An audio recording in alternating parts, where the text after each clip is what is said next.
50 Essays by George Orwell. Charles Dickens, 1940. 1. Dickens is one of those writers who are well worth stealing. Even the burial of his body in Westminster Abbey was a species of theft, if you come to think of it.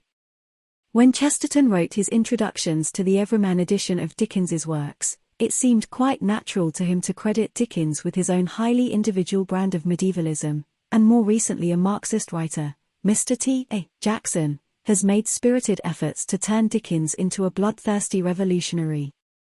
The Marxist claims him as almost a Marxist, the Catholic claims him as almost a Catholic, and both claim him as a champion of the proletariat, or the poor, as Chesterton would have put it. On the other hand, Nadezhda Kropskaya, in her little book on Lenin, relates that towards the end of his life Lenin went to see a dramatized version of the cricket on the hearth, and found Dickens's middle-class sentimentality so intolerable that he walked out in the middle of a scene. Taking middle-class to mean what Kropskaya might be expected to mean by it, this was probably a truer judgment than those of Chesterton and Jackson. But it is worth noticing that the dislike of Dickens implied in this remark is something unusual. Plenty of people have found him unreadable, but very few seem to have felt any hostility towards the general spirit of his work. Some years later Mr. Beckofer Roberts published a full-length attack on Dickens in the form of a novel, This Side Idolatry, but it was a merely personal attack, concerned for the most part with Dickens's treatment of his wife. It dealt with incidents which not one in 1,000 of Dickens's readers would ever hear about, and which no more invalidates his work than the second-best bed invalidates Hamlet. All that the book really demonstrated was that a writer's literary personality has little or nothing to do with his private character. It is quite possible that in private life Dickens was just the kind of insensitive egoist that Mr. Beckofer Roberts makes him appear.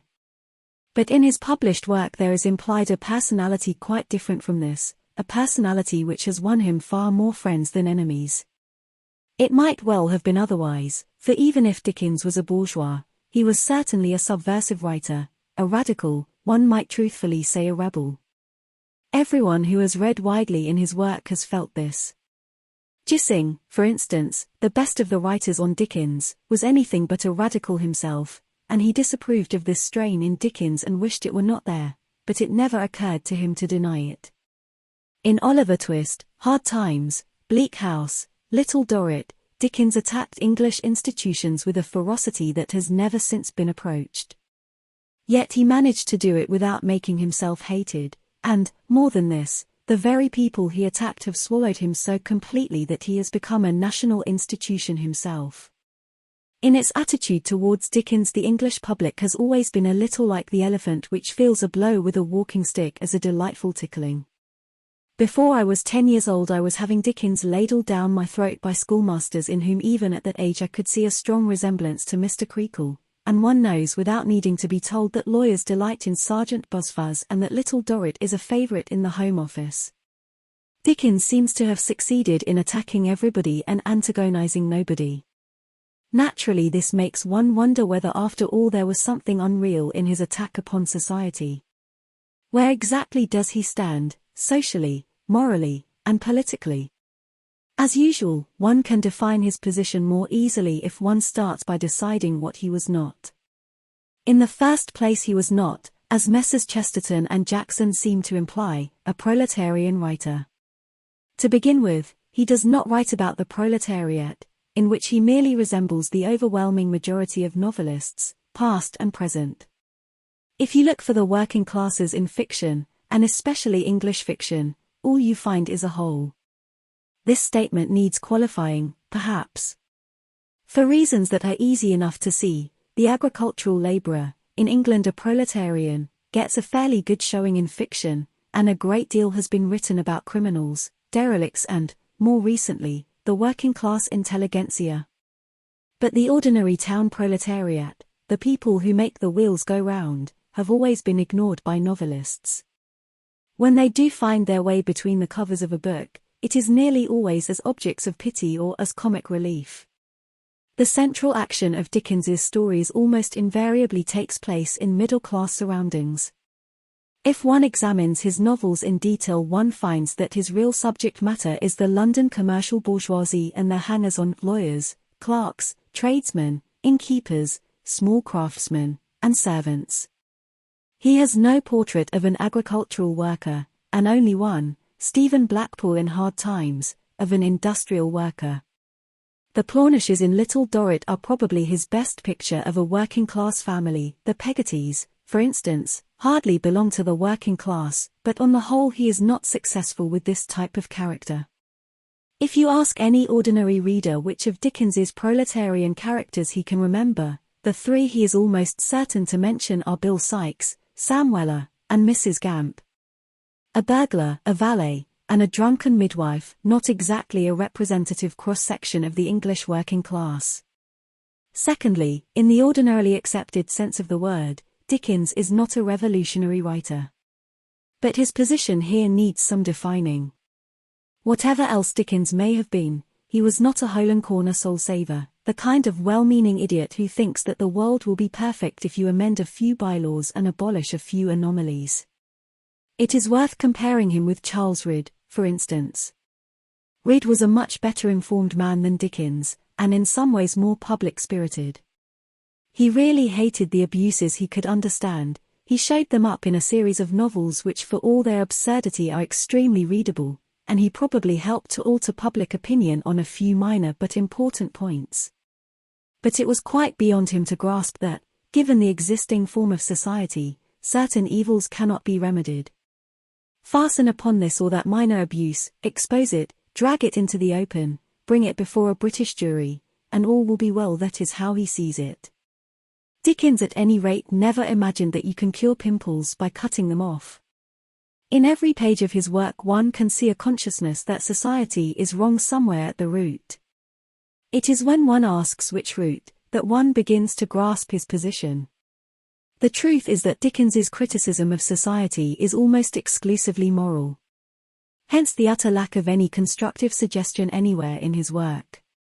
He attacks the law, parliamentary government, the educational system and so forth, without ever clearly suggesting what he would put in their places. Of course it is not necessarily the business of a novelist, or a satirist, to make constructive suggestions, but the point is that Dickens's attitude is at bottom not even destructive. There is no clear sign that he wants the existing order to be overthrown, or that he believes it would make very much difference if it were overthrown. For in reality his target is not so much society as human nature. It would be difficult to point anywhere in his books to a passage suggesting that the economic system is wrong as a system. Nowhere, for instance, does he make any attack on private enterprise or private property. Even in a book like Our Mutual Friend, which turns on the power of corpses to interfere with living people by means of idiotic wills, it does not occur to him to suggest that individuals ought not to have this irresponsible power. Of course one can draw this inference for oneself, and one can draw it again from the remarks about Bounderby's wool at the end of Hard Times, and indeed from the whole of Dickens's work one can infer the evil of laissez-faire capitalism, but Dickens makes no such inference himself. It is said that Macaulay refused to review Hard Times because he disapproved of its sullen socialism. Obviously Macaulay is here using the word socialism in the same sense in which, 20 years ago, a vegetarian meal or a cubist picture used to be referred to as Bolshevism. There is not a line in the book that can properly be called socialistic. Indeed, its tendency if anything is pro-capitalist, because its whole moral is that capitalists ought to be kind, not that workers ought to be rebellious. Bounderby is a bullying windbag and Gradgrind has been morally blinded, but if they were better men, the system would work well enough that, all through, is the implication. And so far as social criticism goes, one can never extract much more from Dickens than this, unless one deliberately reads meanings into him. His whole message is one that at first glance looks like an enormous platitude: if men would behave decently the world would be decent. Naturally this calls for a few characters who are in positions of authority and who do behave decently. Hence that recurrent Dickens figure, the good rich man. This character belongs especially to Dickens's early optimistic period. He is usually a merchant. We are not necessarily told what merchandise he deals in, and he is always a superhumanly kind-hearted old gentleman who trots to and fro, raising his employees' wages, patting children on the head, getting debtors out of jail and in general, acting the fairy godmother. Of course he is a pure dream figure, much further from real life than, say, Squeers or Micawber. Even Dickens must have reflected occasionally that anyone who was so anxious to give his money away would never have acquired it in the first place. Mr. Pickwick, for instance, had been in the city, but it is difficult to imagine him making a fortune there. Nevertheless, this character runs like a connecting thread through most of the earlier books. Pickwick, the Cheerables, Old Chuzzlewit, Scrooge, it is the same figure over and over again, the good rich man, handing out guineas. Dickens does, however, show signs of development here. In the books of the middle period, the good rich man fades out to some extent. There is no one who plays this part in A Tale of Two Cities, nor in Great Expectations. Great Expectations is, in fact, definitely an attack on patronage, and in Hard Times it is only very doubtfully played by Gradgrind after his reformation. The character reappears in a rather different form as Meagles in Little Dorrit and John Jarndyce in Bleak House. One might perhaps add Betsy Trotwood in David Copperfield. But in these books the good rich man has dwindled from a merchant to a rentier. This is significant. A rentier is part of the possessing class. He can and, almost without knowing it, does make other people work for him, but he has very little direct power. Unlike Scrooge or the Cheerables, he cannot put everything right by raising everybody's wages.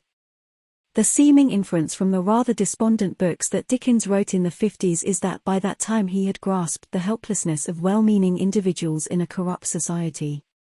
Nevertheless, in the last completed novel, Our Mutual Friend, published 1864-5, the good rich man comes back in full glory in the person of Boffin. Boffin is a proletarian by origin and only rich by inheritance, but he is the usual deus ex machina, solving everybody's problems by showering money in all directions. He even trots, like the Cheerables. In several ways Our Mutual Friend is a return to the earlier manner, and not an unsuccessful return either. Dickens's thoughts seem to have come full circle. Once again, individual kindliness is the remedy for everything. One crying evil of his time that Dickens says very little about is child labor. There are plenty of pictures of suffering children in his books, but usually they are suffering in schools rather than in factories. The one detailed account of child labor that he gives is the description in David Copperfield of little David washing bottles in Murdstone and Grinby's warehouse. This, of course, is autobiography. Dickens himself, at the age of 10, had worked in Warren's blacking factory in the Strand, very much as he describes it here. It was a terribly bitter memory to him, partly because he felt the whole incident to be discreditable to his parents, and he even concealed it from his wife till long after they were married. Looking back on this period, he says in David Copperfield, "It is a matter of some surprise to me, even now, that I can have been so easily thrown away at such an age. A child of excellent abilities and with strong powers of observation, quick, eager, delicate, and soon hurt bodily or mentally, it seems wonderful to me that nobody should have made any sign in my behalf. But none was made, and I became, at 10 years old, a little labouring hind in the service of Murdstone and Grinby." And again, having described the rough boys among whom he worked, "No words can express the secret agony of my soul as I sunk into this companionship, and felt my hopes of growing up to be a learned and distinguished man crushed in my bosom."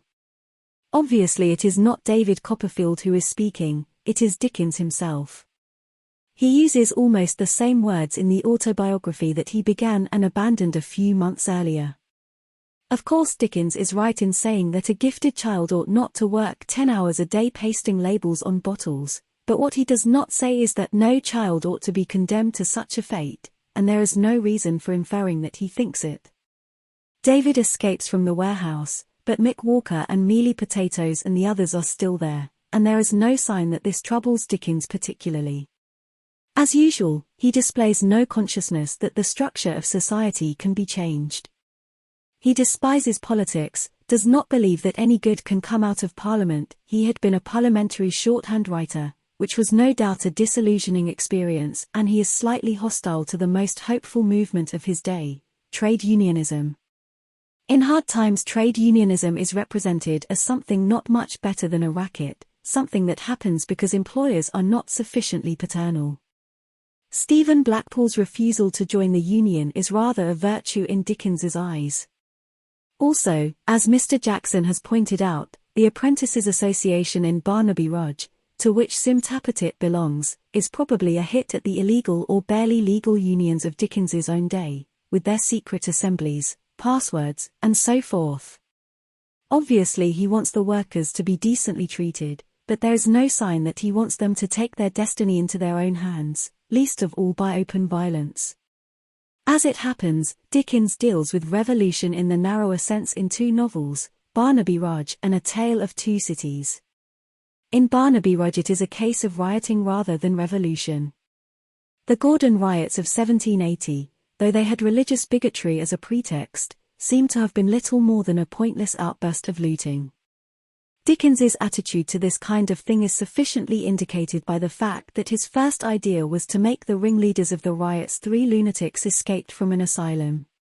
He was dissuaded from this, but the principal figure of the book is in fact a village idiot. In the chapters dealing with the riots, Dickens shows a most profound horror of mob violence. He delights in describing scenes in which the dregs of the population behave with atrocious bestiality. These chapters are of great psychological interest, because they show how deeply he had brooded on this subject. The things he describes can only have come out of his imagination, for no riots on anything like the same scale had happened in his lifetime. Here is one of his descriptions, for instance. If Bedlam gates had been flung open wide, there would not have issued forth such maniacs as the frenzy of that night had made. There were men there who danced and trampled on the beds of flowers as though they trod down human enemies, and wrenched them from their stalks, like savages who twisted human necks. There were men who cast their lighted torches in the air, and suffered them to fall upon their heads and faces, blistering the skin with deep, unseemly burns. There were men who rushed up to the fire, and paddled in it with their hands as if in water, and others who were restrained by force from plunging in, to gratify their deadly longing. On the skull of one drunken lad not 20, by his looks, who lay upon the ground with a bottle to his mouth, the lead from the roof came streaming down in a shower of liquid fire, white hot, melting his head like wax, but of all the howling throng not one learnt mercy from, or sickened at, these sights, nor was the fierce, besotted, senseless rage of one man glutted. You might almost think you were reading a description of Red Spain by a partisan of General Franco. One ought, of course, to remember that when Dickens was writing, the London mob still existed. Nowadays there is no mob, only a flock. Low wages and the growth and shift of population had brought into existence a huge, dangerous slum proletariat, and until the early middle of the 19th century there was hardly such a thing as a police force. When the brickbats began to fly there was nothing between shuttering your windows and ordering the troops to open fire. In A Tale of Two Cities he is dealing with a revolution which was really about something, and Dickens's attitude is different, but not entirely different. As a matter of fact, A Tale of Two Cities is a book which tends to leave a false impression behind, especially after a lapse of time. The one thing that everyone who has read A Tale of Two Cities remembers is the Reign of Terror. The whole book is dominated by the guillotine, tumbrils thundering to and fro, bloody knives, heads bouncing into the basket, and sinister old women knitting as they watch. Actually these scenes only occupy a few chapters, but they are written with terrible intensity, and the rest of the book is rather slow-going. But A Tale of Two Cities is not a companion volume to The Scarlet Pimpernel. Dickens sees clearly enough that the French Revolution was bound to happen and that many of the people who were executed deserved what they got. If, he says, you behave as the French aristocracy had behaved, vengeance will follow. He repeats this over and over again. We are constantly being reminded that while my lord is lolling in bed, with full-liveried footmen serving his chocolate and the peasants starving outside, somewhere in the forest a tree is growing which will presently be sawn into planks for the platform of the guillotine, etc., etc., etc. The inevitability of the terror, given its causes, is insisted upon in the clearest terms. It was too much the way to talk of this terrible revolution as if it were the only harvest ever known under the skies that had not been sown, as if nothing had ever been done, or omitted to be done, that had led to it, as if observers of the wretched millions in France, and of the misused and perverted resources that should have made them prosperous, had not seen it inevitably coming, years before, and had not in plain terms recorded what they saw. And again, all the devouring and insatiate monsters imagined since imagination could record itself, are fused in the one realization, guillotine. And yet there is not in France, with its rich variety of soil and climate, a blade, a leaf, a root, a spring, a peppercorn, which will grow to maturity under conditions more certain than those that have produced this horror. Crush humanity out of shape once more, under similar hammers, and it will twist itself into the same tortured forms. In other words, the French aristocracy had dug their own graves. But there is no perception here of what is now called historic necessity.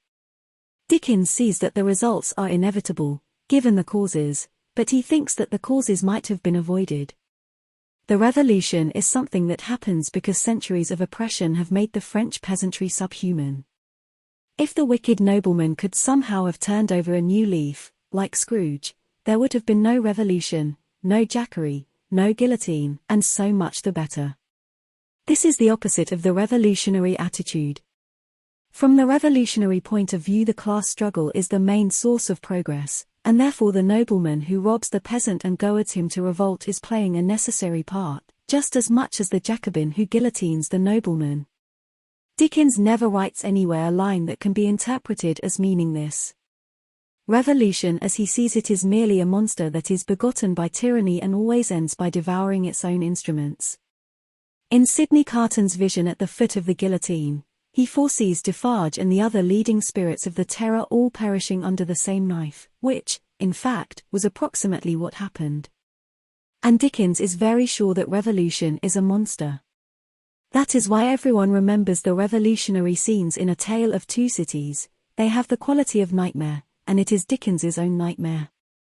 Again and again he insists upon the meaningless horrors of revolution, the mass butcheries, the injustice, the ever-present terror of spies, the frightful bloodlust of the mob. The descriptions of the Paris mob, the description, for instance, of the crowd of murderers struggling round the grindstone to sharpen their weapons before butchering the prisoners in the September massacres, outdo anything in Barnaby Rudge. The revolutionaries appear to him simply as degraded savages, in fact, as lunatics.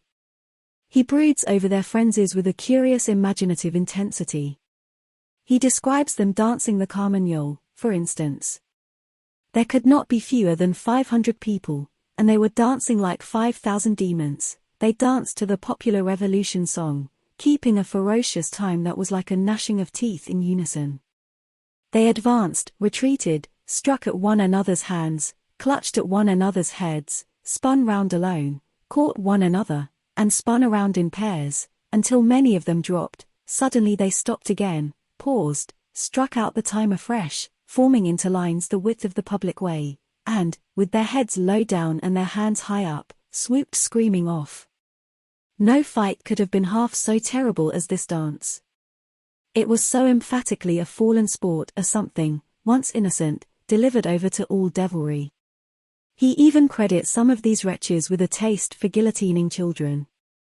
The passage I have abridged above ought to be read in full. It and others like it show how deep was Dickens's horror of revolutionary hysteria. Notice, for instance, that touch, with their heads low down and their hands high up, etc., and the evil vision it conveys. Madame Defarge is a truly dreadful figure, certainly Dickens's most successful attempt at a malignant character. Defarge and others are simply the new oppressors who have risen in the destruction of the old. The revolutionary courts are presided over by the lowest, cruelest and worst populace, and so on and so forth. All the way through Dickens insists upon the nightmare insecurity of a revolutionary period, and in this he shows a great deal of prescience. A law of the suspected, which struck away all security for liberty or life, and delivered over any good and innocent person to any bad and guilty one, prisons gorged with people who had committed no offense, and could obtain no hearing, it would apply pretty accurately to several countries today. The apologists of any revolution generally try to minimize its horrors. Dickens's impulse is to exaggerate them, and from a historical point of view he has certainly exaggerated. Even the Reign of Terror was a much smaller thing than he makes it appear. Though he quotes no figures, he gives the impression of a frenzied massacre lasting for years, whereas in reality the whole of the terror, so far as the number of deaths goes, was a joke compared with one of Napoleon's battles. But the bloody knives and the tumbrils rolling to and fro create in his mind a special sinister vision which he has succeeded in passing on to generations of readers. Thanks to Dickens, the very word tumbril has a murderous sound. One forgets that a tumbril is only a sort of farm cart. To this day, to the average Englishman, the French Revolution means no more than a pyramid of severed heads. It is a strange thing that Dickens, much more in sympathy with the ideas of the Revolution than most Englishmen of his time, should have played a part in creating this impression. If you hate violence and don't believe in politics, the only remedy remaining is education. Perhaps society is past praying for, but there is always hope for the individual human being, if you can catch him young enough. This belief partly accounts for Dickens's preoccupation with childhood. No one, at any rate no English writer, has written better about childhood than Dickens. In spite of all the knowledge that has accumulated since, in spite of the fact that children are now comparatively sanely treated, no novelist has shown the same power of entering into the child's point of view. I must have been about 9 years old when I first read David Copperfield. The mental atmosphere of the opening chapters was so immediately intelligible to me that I vaguely imagined they had been written by a child. And yet when one rereads the book as an adult and sees the Murdstones, for instance, dwindle from gigantic figures of doom into semi-comic monsters, these passages lose nothing. Dickens has been able to stand both inside and outside the child's mind, in such a way that the same scene can be wild burlesque or sinister reality, according to the age at which one reads it. Look, for instance, at the scene in which David Copperfield is unjustly suspected of eating the mutton chops, or the scene in which Pip, in great expectations, coming back from Miss Havisham's house and finding himself completely unable to describe what he has seen, takes refuge in a series of outrageous lies, which, of course, are eagerly believed. All the isolation of childhood is there. And how accurately he has recorded the mechanisms of the child's mind, its visualizing tendency, its sensitivity to certain kinds of impression. Pip relates how in his childhood his ideas about his dead parents were derived from their tombstones. The shape of the letters on my father's gave me an odd idea that he was a square, stout, dark man, with curly black hair. From the character and turn of the inscription, also Georgiana, wife of the above, I drew a childish conclusion that my mother was freckled and sickly. To 5 little stone lozenges, each about 1.5 feet long, which were arranged in a neat row beside their grave, and were sacred to the memory of 5 little brothers of mine, I am indebted for a belief I religiously entertained that they had all been born on their backs with their hands in their trouser pockets, and had never taken them out in this state of existence. There is a similar passage in David Copperfield. After biting Mr. Murdstone's hand, David is sent away to school and obliged to wear on his back a placard saying, "Take care of him. He bites." He looks at the door in the playground where the boys have carved their names, and from the appearance of each name he seems to know in just what tone of voice the boy will read out the placard. There was one boy, a certain J. Steerforth, who cut his name very deep and very often, who, I conceived, would read it in a rather strong voice, and afterwards pull my hair. There was another boy, one Tommy Traddles, who I dreaded would make game of it, and pretend to be dreadfully frightened of me. There was a third, George Demple, who I fancied would sing it. When I read this passage as a child, it seemed to me that those were exactly the pictures that those particular names would call up. The reason, of course, is the sound associations of the words, Demple, temple, Traddles, probably skedaddle. But how many people, before Dickens, had ever noticed such things? A sympathetic attitude towards children was a much rarer thing in Dickens's day than it is now. The early 19th century was not a good time to be a child. In Dickens's youth, children were still being solemnly tried at a criminal bar, where they were held up to be seen, and it was not so long since boys of 13 had been hanged for petty theft. The doctrine of breaking the child's spirit was in full vigor, and the Fairchild Family was a standard book for children till late into the century. This evil book is now issued in pretty expurgated editions, but it is well worth reading in the original version. It gives one some idea of the lengths to which child discipline was sometimes carried.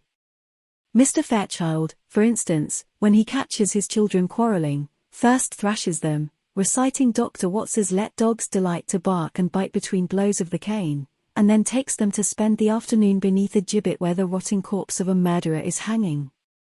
In the earlier part of the century, scores of thousands of children, aged sometimes as young as 6, were literally worked to death in the mines or cotton mills, and even at the fashionable public schools boys were flogged till they ran with blood for a mistake in their Latin verses. One thing which Dickens seems to have recognized, and which most of his contemporaries did not, is the sadistic sexual element in flogging. I think this can be inferred from David Copperfield and Nicholas Nickleby. But mental cruelty to a child infuriates him as much as physical, and though there is a fair number of exceptions, his schoolmasters are generally scoundrels. Except for the universities and the big public schools, every kind of education then existing in England gets a mauling at Dickens's hands. There is Dr. Blimber's Academy, where little boys are blown up with Greek until they burst, and the revolting charity schools of the period, which produced specimens like Noah Claypole and Uriah Heep, and Salem House, and Dotheboys Hall, and the disgraceful Little Dame School kept by Mr. Wopsle's great-aunt. Some of what Dickens says remains true even today. Salem House is the ancestor of the modern prep school, which still has a good deal of resemblance to it, and as for Mr. Wopsle's great-aunt, some old fraud of much the same stamp is carrying on at this moment in nearly every small town in England. But, as usual, Dickens's criticism is neither creative nor destructive. He sees the idiocy of an educational system founded on the Greek lexicon and the wax-ended cane. On the other hand, he has no use for the new kind of school that is coming up in the 50s and 60s, the modern school, with its gritty insistence on facts. What, then, does he want? As always, what he appears to want is a moralized version of the existing thing, the old type of school, but with no caning, no bullying or underfeeding, and not quite so much Greek. Dr. Strong's school, to which David Copperfield goes after he escapes from Murdstone and Grinby's, is simply Salem House with the vices left out and a good deal of old Greystone's atmosphere thrown in. Dr. Strong's was an excellent school, as different from Mr. Creakle's as good is from evil. It was very gravely and decorously ordered, and on a sound system, with an appeal, in everything, to the honor and good faith of the boys, which worked wonders. We all felt that we had a part in the management of the place, and in sustaining its character and dignity. Hence, we soon became warmly attached to it. I am sure I did for one, and I never knew, in all my time, of any boy being otherwise, and learnt with a good will, desiring to do it credit. We had noble games out of hours, and plenty of liberty, but even then, as I remember, we were well spoken of in the town, and rarely did any disgrace, by our appearance or manner, to the reputation of Dr. Strong and Dr. Strong's boys. In the woolly vagueness of this passage one can see Dickens's utter lack of any educational theory. He can imagine the moral atmosphere of a good school, but nothing further. The boys learnt with a good will, but what did they learn? No doubt it was Dr. Blimber's curriculum, a little watered down. Considering the attitude to society that is everywhere implied in Dickens's novels, it comes as rather a shock to learn that he sent his eldest son to Eton and sent all his children through the ordinary educational mill. Gissing seems to think that he may have done this because he was painfully conscious of being undereducated himself. Here perhaps Gissing is influenced by his own love of classical learning. Dickens had had little or no formal education, but he lost nothing by missing it, and on the whole he seems to have been aware of this. If he was unable to imagine a better school than Dr. Strong's, or, in real life, than Eton, it was probably due to an intellectual deficiency rather different from the one Gissing suggests. It seems that in every attack Dickens makes upon society he is always pointing to a change of spirit rather than a change of structure. It is hopeless to try and pin him down to any definite remedy, still more to any political doctrine. His approach is always along the moral plane, and his attitude is sufficiently summed up in that remark about Strong's school being as different from Creakle's as good is from evil. Two things can be very much alike and yet abysmally different. Heaven and hell are in the same place. Useless to change institutions without a change of heart, that, essentially, is what he is always saying. If that were all, he might be no more than a cheer-up writer, a reactionary humbug. A change of heart is in fact the alibi of people who do not wish to endanger the status quo. But Dickens is not a humbug, except in minor matters, and the strongest single impression one carries away from his books is that of a hatred of tyranny. I said earlier that Dickens is not in the accepted sense a revolutionary writer. But it is not at all certain that a merely moral criticism of society may not be just as revolutionary, and revolution, after all, means turning things upside down, as the politico-economic criticism which is fashionable at this moment. Blake was not a politician, but there is more understanding of the nature of capitalist society in a poem like I Wander Through Each Charted Street than in 3/4 of socialist literature. Progress is not an illusion, it happens, but it is slow and invariably disappointing. There is always a new tyrant waiting to take over from the old, generally not quite so bad, but still a tyrant. Consequently, two viewpoints are always tenable. The one, how can you improve human nature until you have changed the system? The other, what is the use of changing the system before you have improved human nature? They appeal to different individuals, and they probably show a tendency to alternate in point of time. The moralist and the revolutionary are constantly undermining one another. Marx exploded 100 tons of dynamite beneath the moralist position, and we are still living in the echo of that tremendous crash. But already, somewhere or other, the sappers are at work and fresh dynamite is being tamped in place to blow Marx at the moon. Then Marx, or somebody like him, will come back with yet more dynamite, and so the process continues, to an end we cannot yet foresee. The central problem, how to prevent power from being abused, remains unsolved. Dickens, who had not the vision to see that private property is an obstructive nuisance, had the vision to see that if men would behave decently the world would be decent is not such a platitude as it sounds.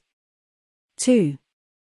More completely than most writers, perhaps, Dickens can be explained in terms of his social origin, though actually his family history was not quite what one would infer from his novels. His father was a clerk in government service, and through his mother's family he had connections with both the army and the navy. But from the age of 9 onwards he was brought up in London in commercial surroundings, and generally in an atmosphere of struggling poverty. Mentally he belongs to the small urban bourgeoisie, and he happens to be an exceptionally fine specimen of this class, with all the points, as it were, very highly developed. That is partly what makes him so interesting. If one wants a modern equivalent, the nearest would be H. G. Wells, who has had a rather similar history and who obviously owes something to Dickens as novelist. Arnold Bennett was essentially of the same type, but, unlike the other two, he was a Midlander, with an industrial and nonconformist rather than commercial and Anglican background. The great disadvantage, and advantage, of the small urban bourgeois is his limited outlook. He sees the world as a middle-class world, and everything outside these limits is either laughable or slightly wicked. On the one hand, he has no contact with industry or the soil, on the other, no contact with the governing classes. Anyone who has studied Wells's novels in detail will have noticed that though he hates the aristocrat like poison, he has no particular objection to the plutocrat, and no enthusiasm for the proletarian. His most hated types, the people he believes to be responsible for all human ills, are kings, landowners, priests, nationalists, soldiers, scholars, and peasants. At first sight a list beginning with kings and ending with peasants looks like a mere omnium gatherum, but in reality all these people have a common factor. All of them are archaic types, people who are governed by tradition and whose eyes are turned towards the past, the opposite, therefore, of the rising bourgeois who has put his money on the future and sees the past simply as a dead hand. Actually, although Dickens lived in a period when the bourgeoisie was really a rising class, he displays this characteristic less strongly than Wells. He is almost unconscious of the future and has a rather sloppy love of the picturesque, the quaint old church, etc. Nevertheless, his list of most hated types is like enough to Wells's for the similarity to be striking. He is vaguely on the side of the working class, has a sort of generalized sympathy with them because they are oppressed, but he does not in reality know much about them. They come into his books chiefly as servants, and comic servants at that. At the other end of the scale he loathes the aristocrat, and going one better than Wells in this, loathes the big bourgeois as well. His real sympathies are bounded by Mr. Pickwick on the upper side and Mr. Barkis on the lower. But the term aristocrat, for the type Dickens hates, is vague and needs defining. Actually, Dickens's target is not so much the great aristocracy, who hardly enter into his books, as their petty offshoots, the cadging dowagers who live up Mews in Mayfair, and the bureaucrats and professional soldiers. All through his books there are countless hostile sketches of these people, and hardly any that are friendly. There are practically no friendly pictures of the landowning class, for instance. One might make a doubtful exception of Sir Leicester Dedlock, otherwise there is only Mr. Wardle, who is a stock figure, the good old squire, and Haredale in Barnaby Rudge, who has Dickens's sympathy because he is a persecuted Catholic. There are no friendly pictures of soldiers, i.e. officers, and none at all of naval men. As for his bureaucrats, judges, and magistrates, most of them would feel quite at home in the Circumlocution Office. The only officials whom Dickens handles with any kind of friendliness are, significantly enough, policemen.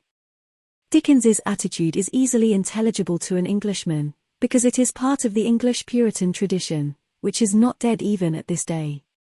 The class Dickens belonged to, at least by adoption, was growing suddenly rich after a couple of centuries of obscurity. It had grown up mainly in the big towns, out of contact with agriculture, and politically impotent. Government, in its experience, was something which either interfered or persecuted. Consequently, it was a class with no tradition of public service and not much tradition of usefulness. What now strikes us as remarkable about the new moneyed class of the 19th century is their complete irresponsibility. They see everything in terms of individual success, with hardly any consciousness that the community exists. On the other hand, a Chip Barnacle, even when he was neglecting his duties, would have some vague notion of what duties he was neglecting. Dickens's attitude is never irresponsible, still less does he take the money-grubbing Smilesian line. But at the back of his mind there is usually a half-belief that the whole apparatus of government is unnecessary. Parliament is simply Lord Coodle and Sir Thomas Doodle, the Empire is simply Major Bagstock and his Indian servant, the Army is simply Colonel Chowser and Dr. Slammer, the public services are simply Bumble and the Circumlocution Office, and so on and so forth. What he does not see, or only intermittently sees, is that Coodle and Doodle and all the other corpses left over from the 18th century are performing a function which neither Pickwick nor Boffin would ever bother about. And of course this narrowness of vision is in one way a great advantage to him, because it is fatal for a caricaturist to see too much. From Dickens's point of view, good society is simply a collection of village idiots. What a crew! Lady Tippins, Mrs. Gowan, Lord Verisopht, the Honourable Bob Stables, Mrs. Sparsit, whose husband was a Powler, the Chip Barnacles, Nupkins. It is practically a casebook in lunacy. But at the same time his remoteness from the landowning military bureaucratic class incapacitates him for full-length satire. He only succeeds with this class when he depicts them as mental defectives. The accusation which used to be made against Dickens in his lifetime, that he could not paint a gentleman, was an absurdity, but it is true in this sense, that what he says against the gentleman class is seldom very damaging. Sir Mulberry Hawk, for instance, is a wretched attempt at the wicked baronet type. Harthouse in Hard Times is better, but he would be only an ordinary achievement for Trollope or Thackeray. Trollope's thoughts hardly move outside the gentleman class, but Thackeray has the great advantage of having a foot in two moral camps. In some ways his outlook is very similar to Dickens's. Like Dickens, he identifies with the puritanical moneyed class against the card-playing, debt-bilking aristocracy. The 18th century, as he sees it, is sticking out into the 19th in the person of the wicked Lord Steyne. Vanity Fair is a full-length version of what Dickens did for a few chapters in Little Dorrit. But by origins and upbringing Thackeray happens to be somewhat nearer to the class he is satirizing. Consequently he can produce such comparatively subtle types as, for instance, Major Pendennis and Rawdon Crawley. Major Pendennis is a shallow old snob, and Rawdon Crawley is a thick-headed ruffian who sees nothing wrong in living for years by swindling tradesmen, but what Thackeray realizes is that according to their tortuous code they are neither of them bad men. Major Pendennis would not sign a dud check, for instance, Rawdon certainly would, but on the other hand he would not desert a friend in a tight corner. Both of them would behave well on the field of battle, a thing that would not particularly appeal to Dickens. The result is that at the end one is left with a kind of amused tolerance for Major Pendennis and with something approaching respect for Rawdon, and yet one sees, better than any diatribe could make one, the utter rottenness of that kind of cadging, toadying life on the fringes of smart society. Dickens would be quite incapable of this. In his hands both Rawdon and the Major would dwindle to traditional caricatures. And, on the whole, his attacks on good society are rather perfunctory. The aristocracy and the big bourgeoisie exist in his books chiefly as a kind of noises off, a haw-hawing chorus somewhere in the wings, like Podsnap's dinner parties. When he produces a really subtle and damaging portrait, like John Dorrit or Harold Skimpole, it is generally of some rather middling, unimportant person. One very striking thing about Dickens, especially considering the time he lived in, is his lack of vulgar nationalism. All peoples who have reached the point of becoming nations tend to despise foreigners, but there is not much doubt that the English-speaking races are the worst offenders. One can see this from the fact that as soon as they become fully aware of any foreign race they invent an insulting nickname for it. Wop, Dago, Froggy, Squarehead, Kike, Sheeny, Nigger, Wog, Chink, Greaser, Yellow Belly, these are merely a selection. Any time before 1870 the list would have been shorter, because the map of the world was different from what it is now, and there were only 3 or 4 foreign races that had fully entered into the English consciousness. But towards these, and especially towards France, the nearest and best hated nation, the English attitude of patronage was so intolerable that English arrogance and xenophobia are still a legend. And of course they are not a completely untrue legend even now. Till very recently nearly all English children were brought up to despise the southern European races, and history as taught in schools was mainly a list of battles won by England. But one has got to read, say, the Quarterly Review of the 30s to know what boasting really is. Those were the days when the English built up their legend of themselves as sturdy islanders and stubborn hearts of oak, and when it was accepted as a kind of scientific fact that one Englishman was the equal of 3 foreigners. All through 19th century novels and comic papers there runs the traditional figure of the Froggy, a small ridiculous man with a tiny beard and a pointed top hat, always jabbering and gesticulating, vain, frivolous and fond of boasting of his martial exploits, but generally taking to flight when real danger appears. Over against him was John Bull, the sturdy English yeoman, or, a more public school version, the strong, silent Englishman of Charles Kingsley, Tom Hughes and others. Thackeray, for instance, has this outlook very strongly, though there are moments when he sees through it and laughs at it. The one historical fact that is firmly fixed in his mind is that the English won the Battle of Waterloo. One never reads far in his books without coming upon some reference to it. The English, as he sees it, are invincible because of their tremendous physical strength, due mainly to living on beef. Like most Englishmen of his time, he has the curious illusion that the English are larger than other people. Thackeray, as it happened, was larger than most people, and therefore he is capable of writing passages like this. I say to you that you are better than a Frenchman. I would lay even money that you who are reading this are more than 5 feet 7 in height, and weigh 11 stone, while a Frenchman is 5 feet 4 and does not weigh 9. The Frenchman has after his soup a dish of vegetables, where you have one of meat. You are a different and superior animal, a French-beating animal, the history of hundreds of years has shown you to be so, etc. etc. There are similar passages scattered all through Thackeray's works. Dickens would never be guilty of anything of that kind. It would be an exaggeration to say that he nowhere pokes fun at foreigners, and of course, like nearly all 19th-century Englishmen, he is untouched by European culture. But never anywhere does he indulge in the typical English boasting, the island race, bulldog breed, right little, tight little island style of talk. In the whole of A Tale of Two Cities there is not a line that could be taken as meaning, "Look how these wicked Frenchmen behave." The only place where he seems to display a normal hatred of foreigners is in the American chapters of Martin Chuzzlewit. This, however, is simply the reaction of a generous mind against cant.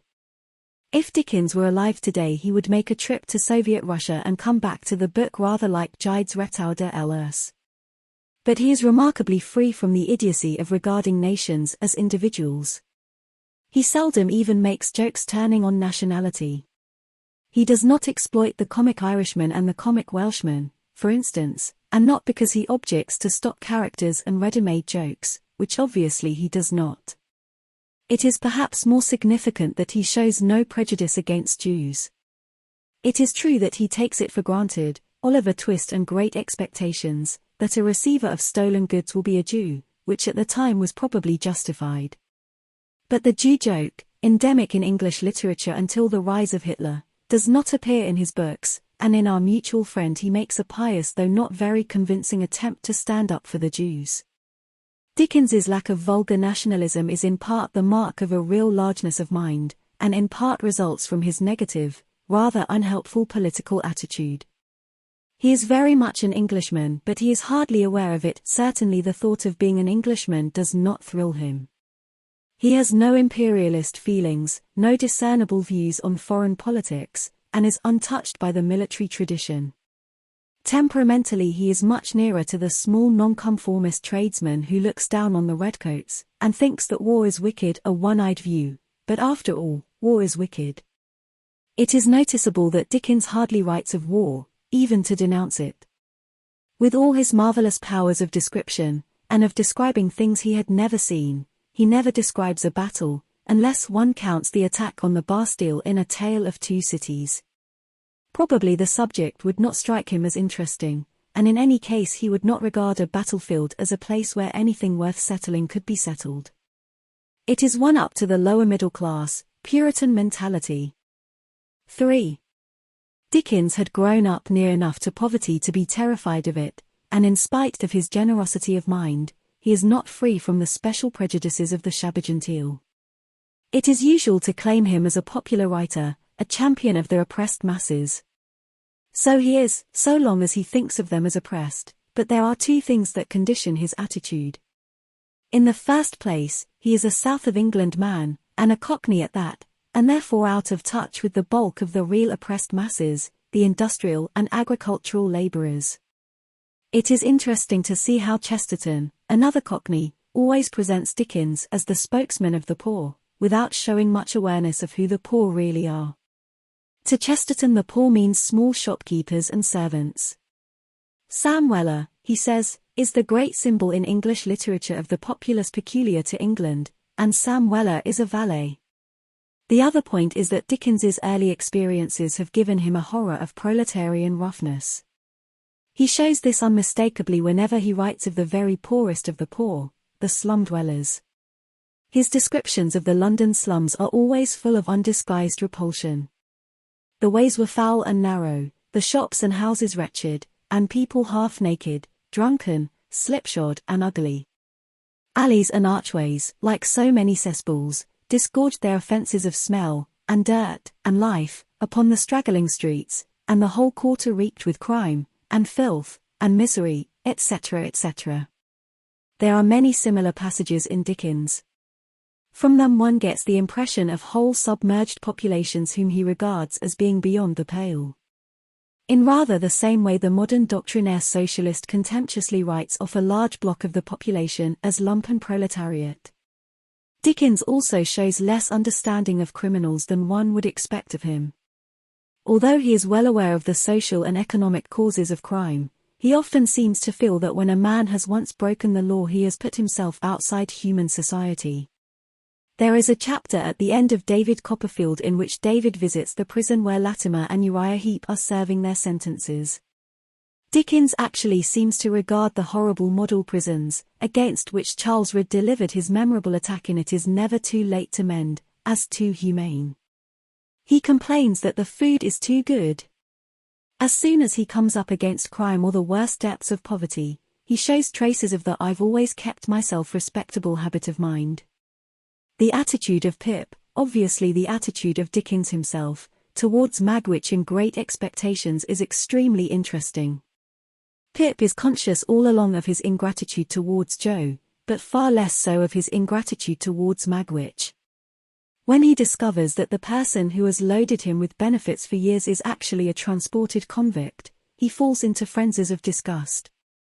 The abhorrence in which I held the man, the dread I had of him, the repugnance with which I shrank from him, could not have been exceeded if he had been some terrible beast, etc. etc.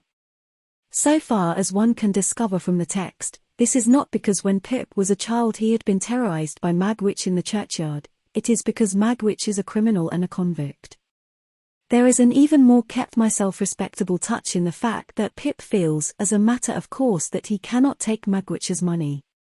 The money is not the product of a crime, it has been honestly acquired, but it is an ex-convict's money and therefore tainted. There is nothing psychologically false in this, either. Psychologically, the latter part of Great Expectations is about the best thing Dickens ever did. Throughout this part of the book one feels yes, that is just how Pip would have behaved. But the point is that in the matter of Magwitch, Dickens identifies with Pip, and his attitude is at bottom snobbish. The result is that Magwitch belongs to the same queer class of characters as Falstaff and, probably, Don Quixote, characters who are more pathetic than the author intended. When it is a question of the non-criminal poor, the ordinary, decent, laboring poor, there is of course nothing contemptuous in Dickens's attitude. He has the sincerest admiration for people like the Peggottys and the Plornishes. But it is questionable whether he really regards them as equals. It is of the greatest interest to read Chapter 11 of David Copperfield and side by side with it the autobiographical fragments. Parts of this are given in Forster's Life, in which Dickens expresses his feelings about the blacking factory episode a great deal more strongly than in the novel. For more than 20 years afterwards the memory was so painful to him that he would go out of his way to avoid that part of the Strand. He says that to pass that way made me cry, after my eldest child could speak. The text makes it quite clear that what hurt him most of all, then and in retrospect, was the enforced contact with low associates. No words can express the secret agony of my soul as I sunk into this companionship, compared these everyday associates with those of my happier childhood. But I held some station at the blacking warehouse too. I soon became at least as expeditious and as skillful with my hands as either of the other boys. Though perfectly familiar with them, my conduct and manners were different enough from theirs to place a space between us. They, and the men, always spoke of me as the young gentleman. A certain man used to call me Charles sometimes in speaking to me, but I think it was mostly when we were very confidential. Paul Green uprose once, and rebelled against the young gentleman usage, but Bob Fagin settled him speedily. It was as well that there should be a space between us, you see. However much Dickens may admire the working classes, he does not wish to resemble them. Given his origins, and the time he lived in, it could hardly be otherwise.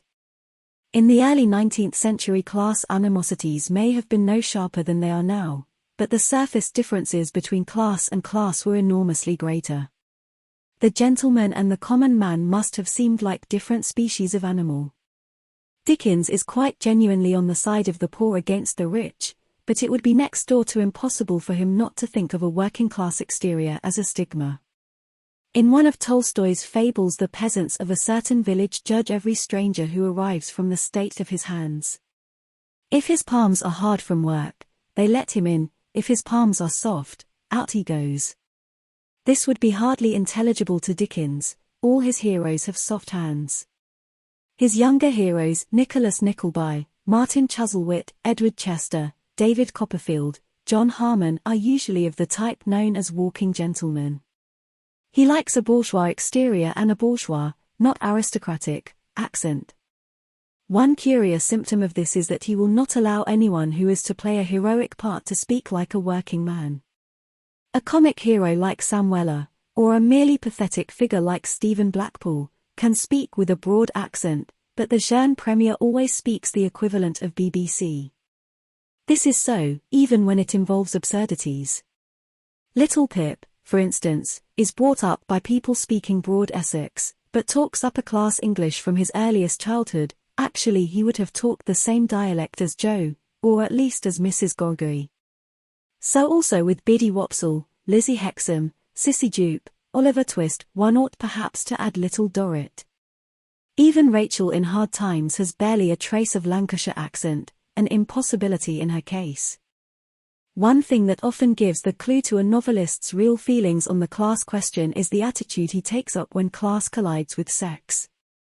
This is a thing too painful to be lied about, and consequently it is one of the points at which the I am not a snob pose tends to break down. One sees that at its most obvious where a class distinction is also a color distinction. And something resembling the colonial attitude, native women are fair game, white women are sacrosanct, exists in a veiled form in all white communities, causing bitter resentment on both sides. When this issue arises, novelists often revert to crude class feelings which they might disclaim at other times. A good example of class-conscious reaction is a rather forgotten novel, The People of Clopton, by Andrew Barton. The author's moral code is quite clearly mixed up with class hatred. He feels the seduction of a poor girl by a rich man to be something atrocious, a kind of defilement, something quite different from her seduction by a man in her own walk of life. Trollope deals with this theme twice, The Three Clerks and The Small House at Allington, and, as one might expect, entirely from the upper-class angle. As he sees it, an affair with a barmaid or a landlady's daughter is simply an entanglement to be escaped from. Trollope's moral standards are strict, and he does not allow the seduction actually to happen, but the implication is always that a working-class girl's feelings do not greatly matter. In The Three Clerks he even gives the typical class reaction by noting that the girl smells. Meredith, Rhoda Fleming, takes more the class-conscious viewpoint. Thackeray, as often, seems to hesitate. In Pendennis, Fanny Bolton, his attitude is much the same as Trollope's. In A Shabby Genteel Story it is nearer to Meredith's. One could divine a great deal about Trollope's social origin, or Meredith's, or Barton's, merely from their handling of the class-sex theme. So one can with Dickens, but what emerges, as usual, is that he is more inclined to identify himself with the middle class than with the proletariat. The one incident that seems to contradict this is the tale of the young peasant girl in Dr. Manette's manuscript in A Tale of Two Cities.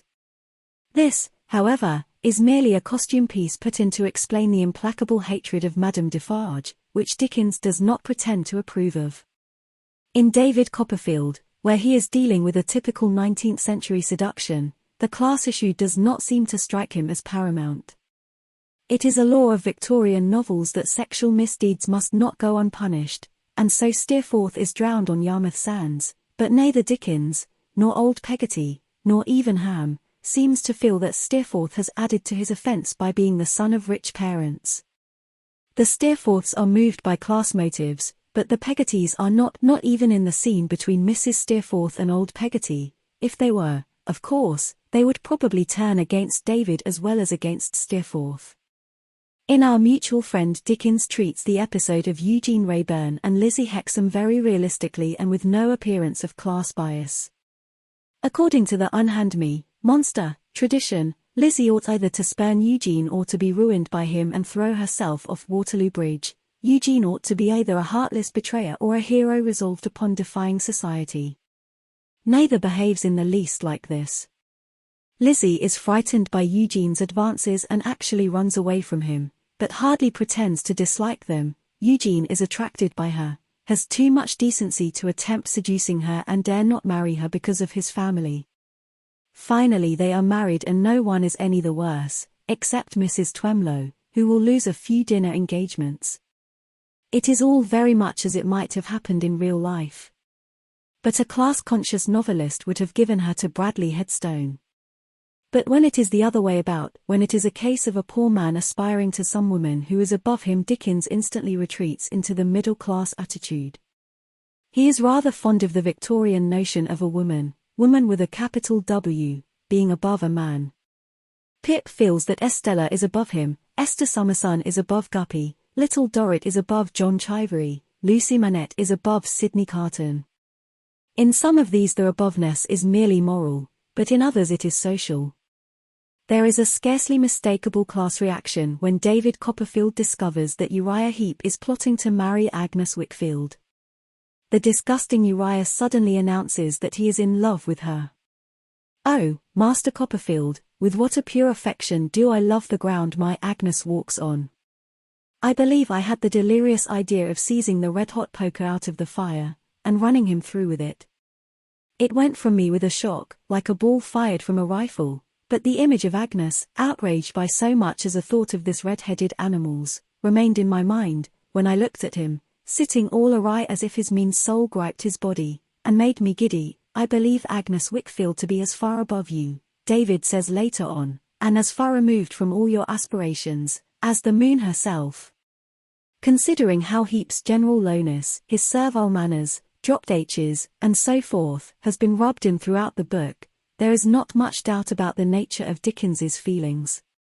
Heap, of course, is playing a villainous part, but even villains have sexual lives. It is the thought of the pure Agnes in bed with a man who drops his H's that really revolts Dickens. But his usual tendency is to treat a man in love with a woman who is above him as a joke. It is one of the stock jokes of English literature, from Malvolio onwards. Guppy in Bleak House is an example, John Chivery is another, and there is a rather ill-natured treatment of this theme in the Swarry in Pickwick Papers. Here Dickens describes the bath footmen as living a kind of fantasy life, holding dinner parties in imitation of their betters and deluding themselves that their young mistresses are in love with them. This evidently strikes him as very comic. So it is in a way, though one might question whether it is not better for a footman even to have delusions of this kind than simply to accept his status in the spirit of the Catechism. In his attitude towards servants, Dickens is not ahead of his age. In the 19th century the revolt against domestic service was just beginning, to the great annoyance of everyone with over £500 a year. An enormous number of the jokes in 19th century comic papers deals with the uppishness of servants. For years Punch ran a series of jokes called servant gallisms, all turning on the then astonishing fact that a servant is a human being. Dickens is sometimes guilty of this kind of thing himself. His books abound with the ordinary comic servants. They are dishonest, great expectations, incompetent, David Copperfield, turn up their noses at good food, Pickwick Papers, etc., etc., all rather in the spirit of the suburban housewife with one downtrodden cook general. But what is curious, in a 19th century radical, is that when he wants to draw a sympathetic picture of a servant, he creates what is recognizably a feudal type. Sam Weller, Mark Tapley, Clara Peggotty are all of them feudal figures. They belong to the genre of the old family retainer. They identify themselves with their master's family and are at once doggishly faithful and completely familiar. No doubt Mark Tapley and Sam Weller are derived to some extent from Smollett, and hence from Cervantes, but it is interesting that Dickens should have been attracted by such a type.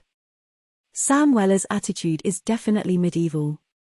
He gets himself arrested in order to follow Mr. Pickwick into the Fleet, and afterwards refuses to get married because he feels that Mr. Pickwick still needs his services.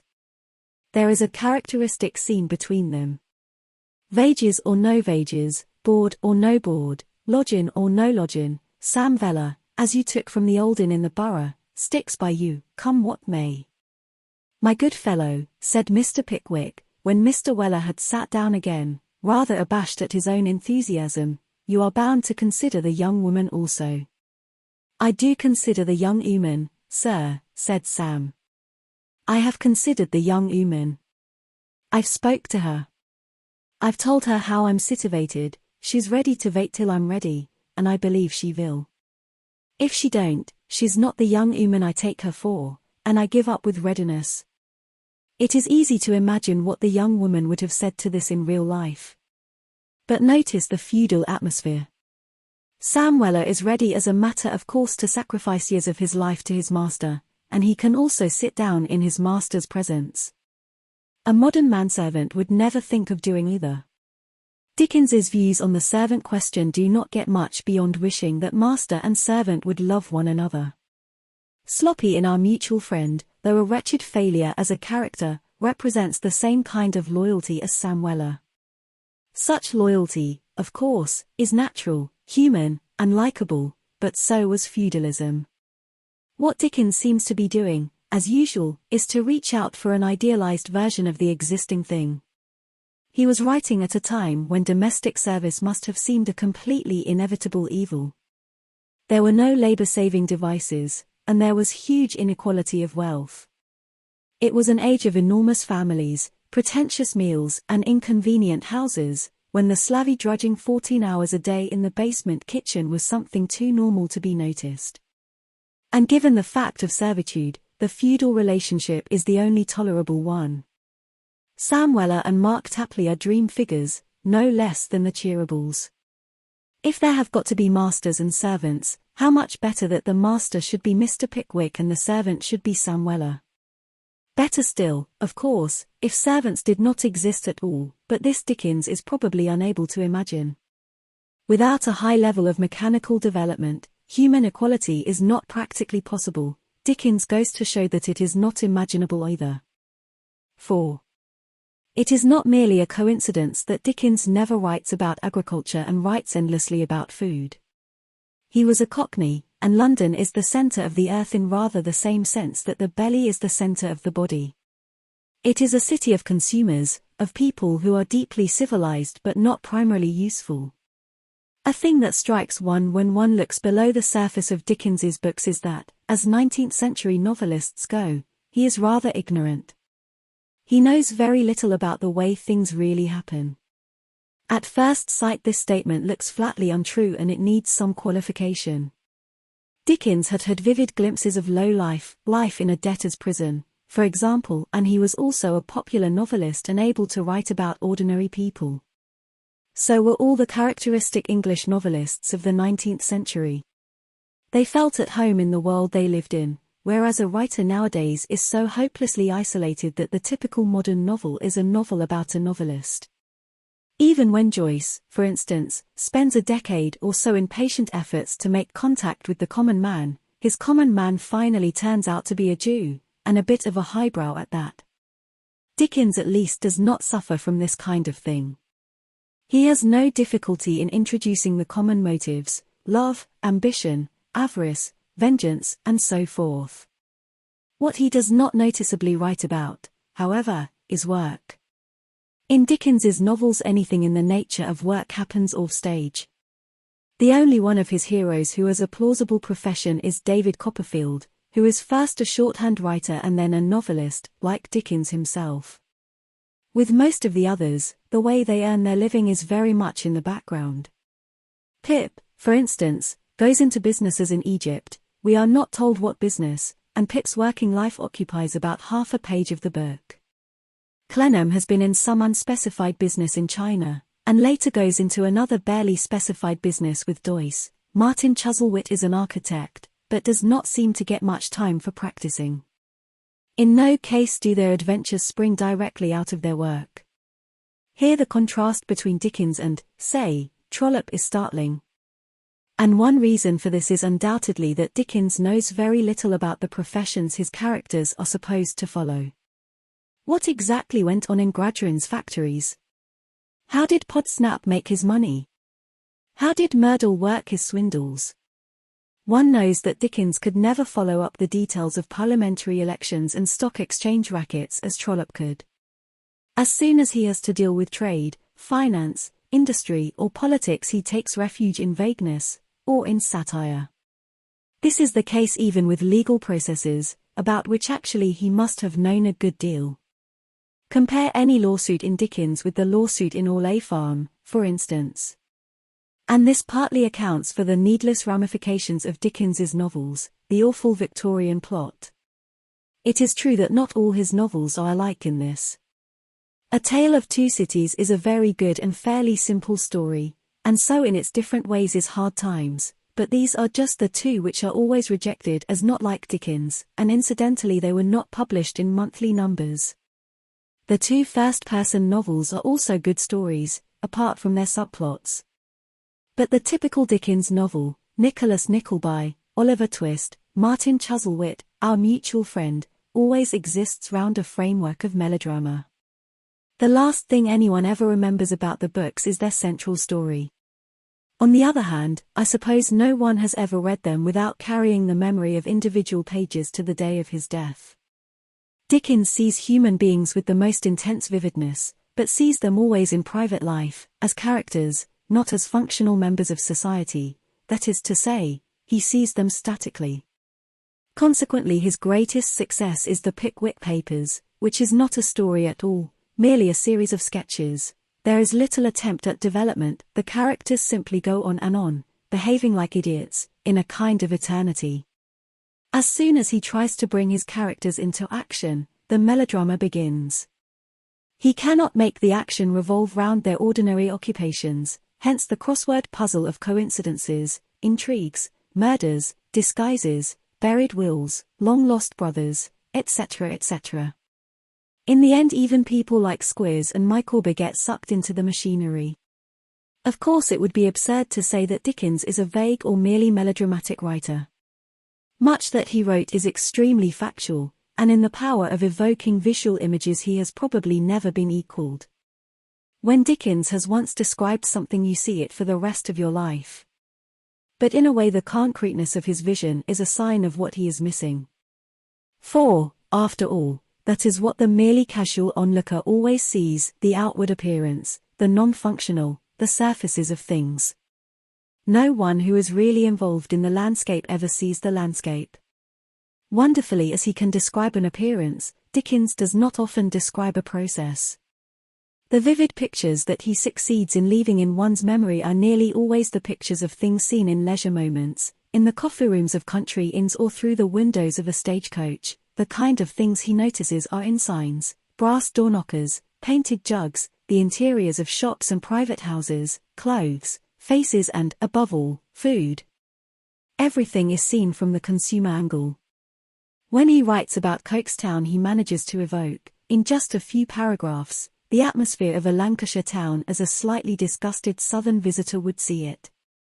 It had a black canal in it, and a river that ran purple with evil-smelling dye, and vast piles of buildings full of windows where there was a rattling and a trembling all day long, where the piston of the steam engine worked monotonously up and down, like the head of an elephant in a state of melancholy madness. That is as near as Dickens ever gets to the machinery of the mills. An engineer or a cotton broker would see it differently, but then neither of them would be capable of that impressionistic touch about the heads of the elephants. In a rather different sense his attitude to life is extremely unphysical.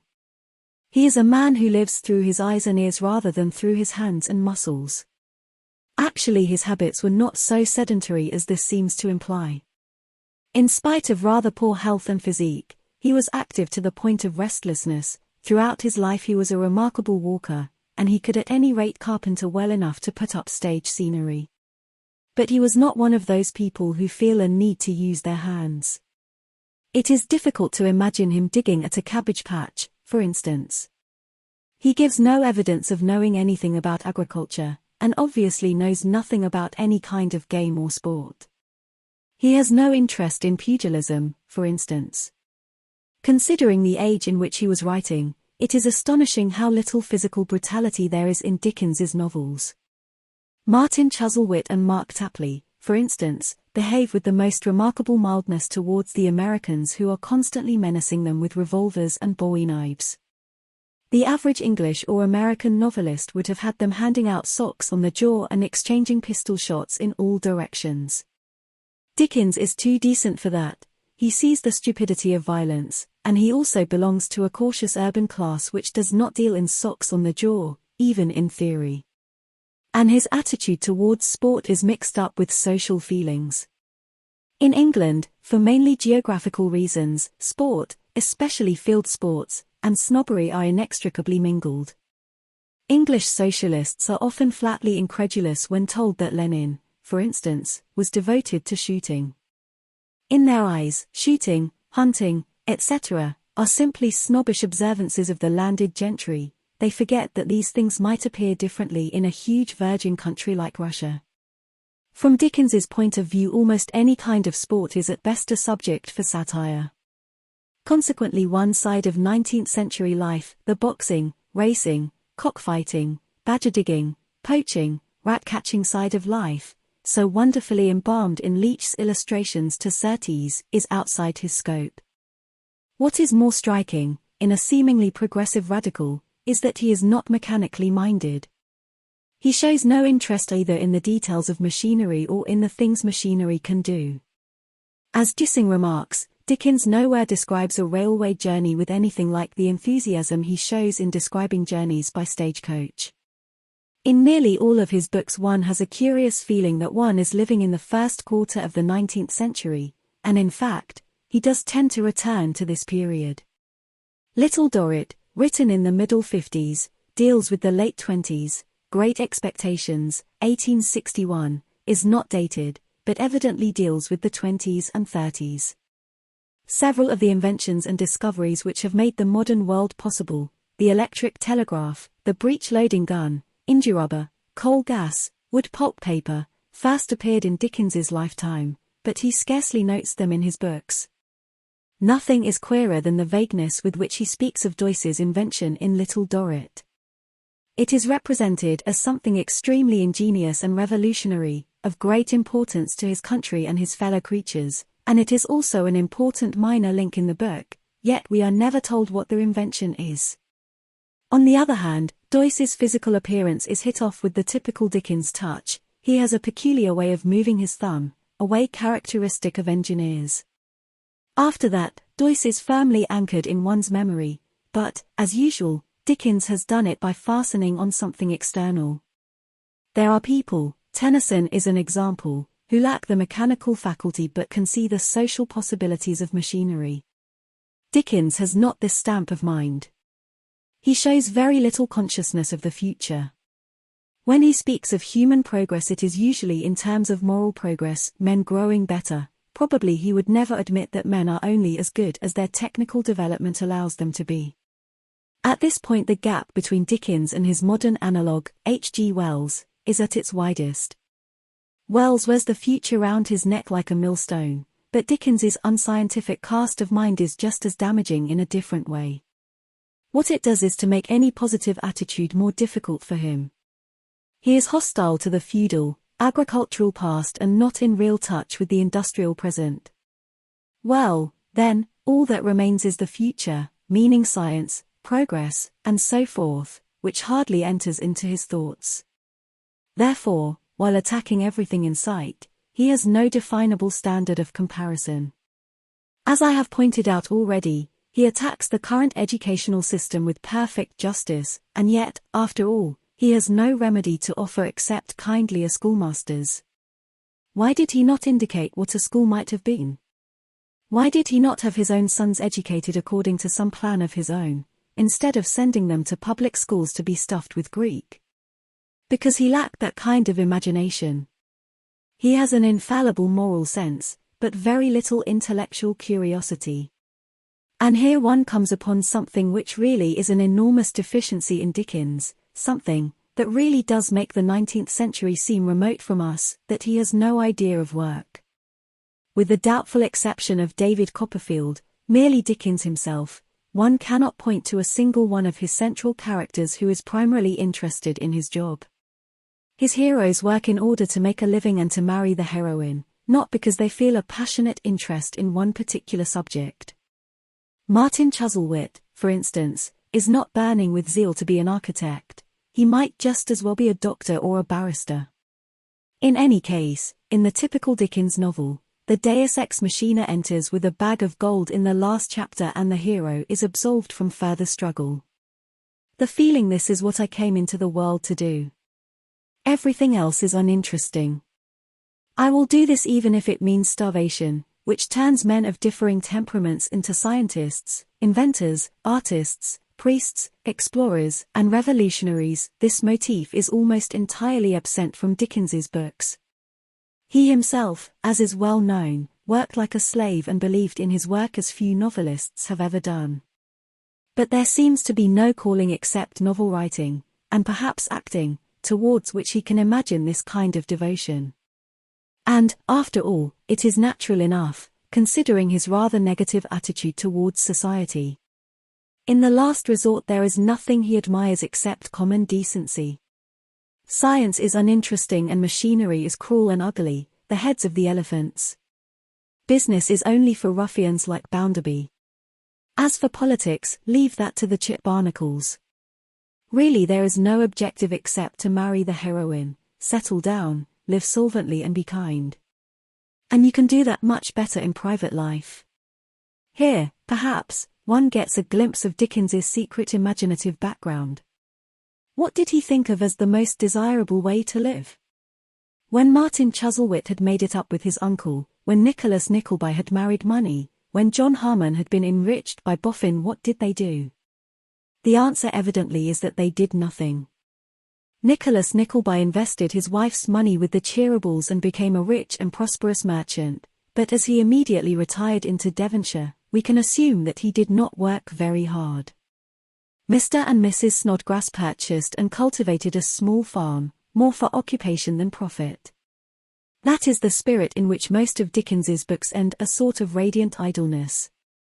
Where he appears to disapprove of young men who do not work, Harthouse, Harry Gowan, Richard Carstone, Rayburn before his Reformation, it is because they are cynical and immoral or because they are a burden on somebody else. If you are good, and also self-supporting, there is no reason why you should not spend 50 years in simply drawing your dividends. Home life is always enough. And, after all, it was the general assumption of his age. The genteel sufficiency, the competence, the gentleman of independent means, or in easy circumstances, the very phrases tell one all about the strange, empty dream of the 18th and 19th century middle bourgeoisie. It was a dream of complete idleness. Charles Reade conveys its spirit perfectly in the ending of Hard Cash. Alfred Hardy, hero of Hard Cash, is the typical 19th century novel hero, public school style, with gifts which Reade describes as amounting to genius. He is an old Etonian and a scholar of Oxford. He knows most of the Greek and Latin classics by heart. He can box with prize-fighters and win the diamond sculls at Henley. He goes through incredible adventures in which, of course, he behaves with faultless heroism, and then, at the age of 25, he inherits a fortune, marries his Julia Dodd and settles down in the suburbs of Liverpool, in the same house as his parents-in-law. They all live together at Albion Villa, thanks to Alfred. Oh, you happy little villa. You were as like paradise as any mortal dwelling can be. A day came, however, when your walls could no longer hold all the happy inmates. Julia presented Alfred with a lovely boy, enter 2 nurses, and the villa showed symptoms of bursting. 2 months more, and Alfred and his wife overflowed into the next villa. It was but 20 yards off, and there was a double reason for the migration. As often happens after a long separation, Heaven bestowed on Captain and Mrs. Dodd another infant to play about their knees, etc., etc., etc. This is the type of the Victorian happy ending, a vision of a huge, loving family of 3 or 4 generations, all crammed together in the same house and constantly multiplying, like a bed of oysters. What is striking about it is the utterly soft, sheltered, effortless life that it implies. It is not even a violent idleness, like Squire Weston's. That is the significance of Dickens's urban background and his non-interest in the blackguardly sporting military side of life. His heroes, once they had come into money and settled down, would not only do no work, they would not even ride, hunt, shoot, fight duels, elope with actresses or lose money at the races. They would simply live at home in feather-bed respectability, and preferably next door to a blood relation living exactly the same life. The first act of Nicholas, when he became a rich and prosperous merchant, was to buy his father's old house. As time crept on, and there came gradually about him a group of lovely children. It was altered and enlarged, but none of the old rooms were ever pulled down, no old tree was ever rooted up, nothing with which there was any association of bygone times was ever removed or changed. Within a stone's throw was another retreat enlivened by children's pleasant voices too, and here was Kate, the same true, gentle creature, the same fond sister, the same in the love of all about her, as in her girlish days. It is the same incestuous atmosphere as in the passage quoted from Reid. And evidently this is Dickens's ideal ending. It is perfectly attained in Nicholas Nickleby, Martin Chuzzlewit and Pickwick, and it is approximated to in varying degrees in almost all the others.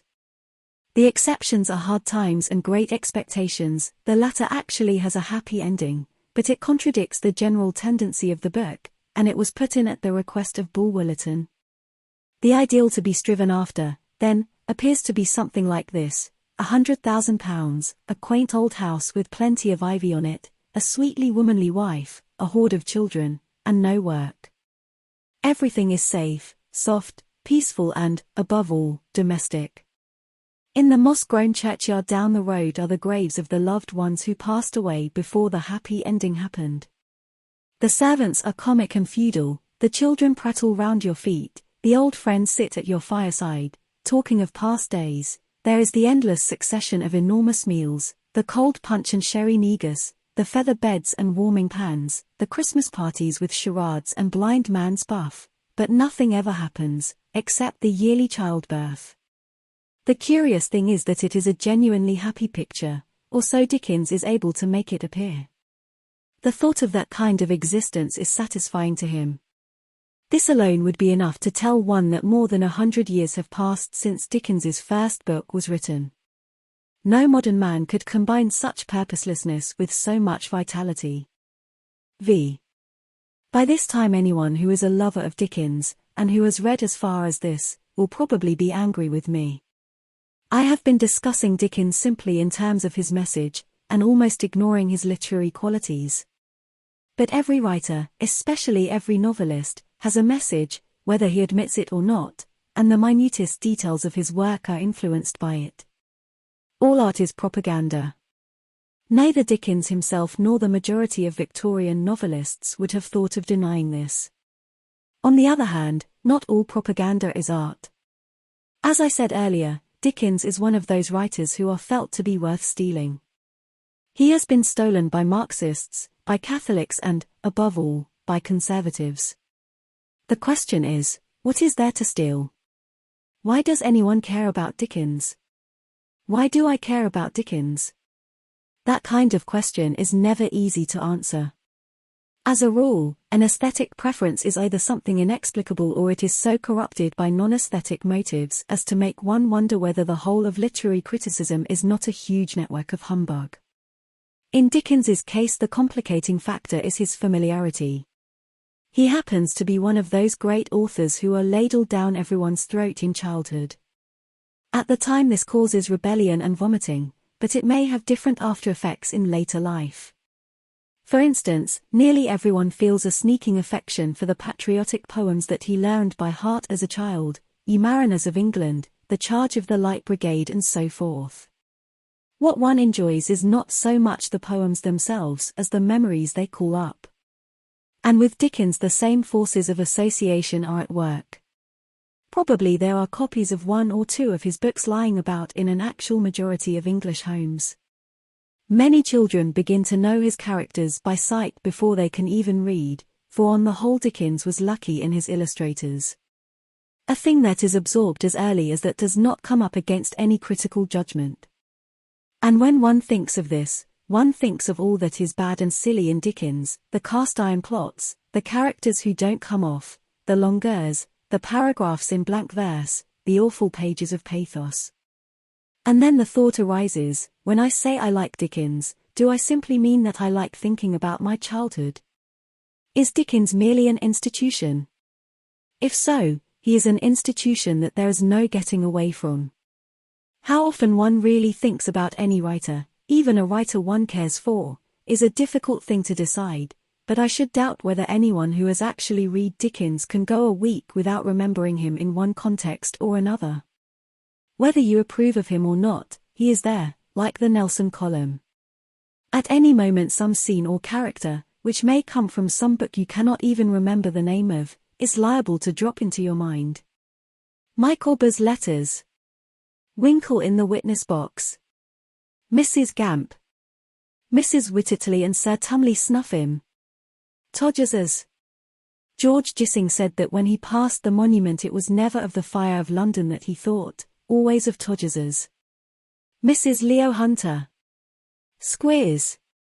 Silas Wegg and the Decline and Fall Off of the Russian Empire. Miss Mills and the Desert of Sahara. Wopsle acting Hamlet. Mrs. Jellyby. Mantalini, Jerry Cruncher, Barkis, Pumblechook, Tracy Tupman, Skimpole, Joe Gorgie, Pecksniff, and so it goes on and on. It is not so much a series of books, it is more like a world. And not a purely comic world either, for part of what one remembers in Dickens is his Victorian morbidness and necrophilia and the blood and thunder scenes, the death of Sikes, Crook's spontaneous combustion, Fagin in the condemned cell, the women knitting round the guillotine. To a surprising extent all this has entered even into the minds of people who do not care about it. A music hall comedian can, or at any rate could quite recently, go on the stage and impersonate Micawber or Mrs. Gamp with a fair certainty of being understood, although not 1 in 20 of the audience had ever read a book of Dickens's right through. Even people who affect to despise him quote him unconsciously. Dickens is a writer who can be imitated, up to a certain point. In genuinely popular literature, for instance, the Elephant and Castle version of Sweeney Todd, he has been plagiarized quite shamelessly. What has been imitated, however, is simply a tradition that Dickens himself took from earlier novelists and developed, the cult of character, i.e. eccentricity. The thing that cannot be imitated is his fertility of invention, which is invention not so much of characters, still less of situations, as of turns of phrase and concrete details. The outstanding, unmistakable mark of Dickens's writing is the unnecessary detail. Here is an example of what I mean. The story given below is not particularly funny, but there is one phrase in it that is as individual as a fingerprint. Mr. Jack Hopkins, at Bob Sawyer's party, is telling the story of the child who swallowed its sister's necklace. Next day, child swallowed 2 beads, the day after that, he treated himself to 3, and so on, till in a week's time he had got through the necklace 25 beads in all. The sister, who was an industrious girl and seldom treated herself to a bit of finery, cried her eyes out at the loss of the necklace, looked high and low for it, but I needn't say, didn't find it. A few days afterwards, the family were at dinner, baked shoulder of mutton and potatoes under it. The child, who wasn't hungry, was playing about the room, when suddenly there was the devil of a noise, like a small hailstorm. "Don't do that, my boy," says the father. "I ain't doing nothing," said the child. "Well, don't do it again," said the father. There was a short silence, and then the noise began again, worse than ever. "If you don't mind what I say, my boy," said the father, "you'll find yourself in bed, in something less than a pig's whisper." He gave the child a shake to make him obedient, and such a rattling ensued as nobody ever heard before. "Why damn me, it's in the child," said the father, "he's got the croup in the wrong place." "No, I haven't, father," said the child, beginning to cry, "it's the necklace, I swallowed it, father." The father caught the child up, and ran with him to the hospital, the beads in the boy's stomach rattling all the way with the jolting, and the people looking up in the air, and down in the cellars, to see where the unusual sound came from. "He's in the hospital now," said Jack Hopkins, "and he makes such a devil of a noise when he walks about, that they're obliged to muffle him in a watchman's coat, for fear he should wake the patients." As a whole, this story might come out of any 19th century comic paper. But the unmistakable Dickens touch, the thing that nobody else would have thought of, is the baked shoulder of mutton and potatoes under it. How does this advance the story? The answer is that it doesn't. It is something totally unnecessary, a florid little squiggle on the edge of the page, only, it is by just these squiggles that the special Dickens atmosphere is created. The other thing one would notice here is that Dickens's way of telling a story takes a long time.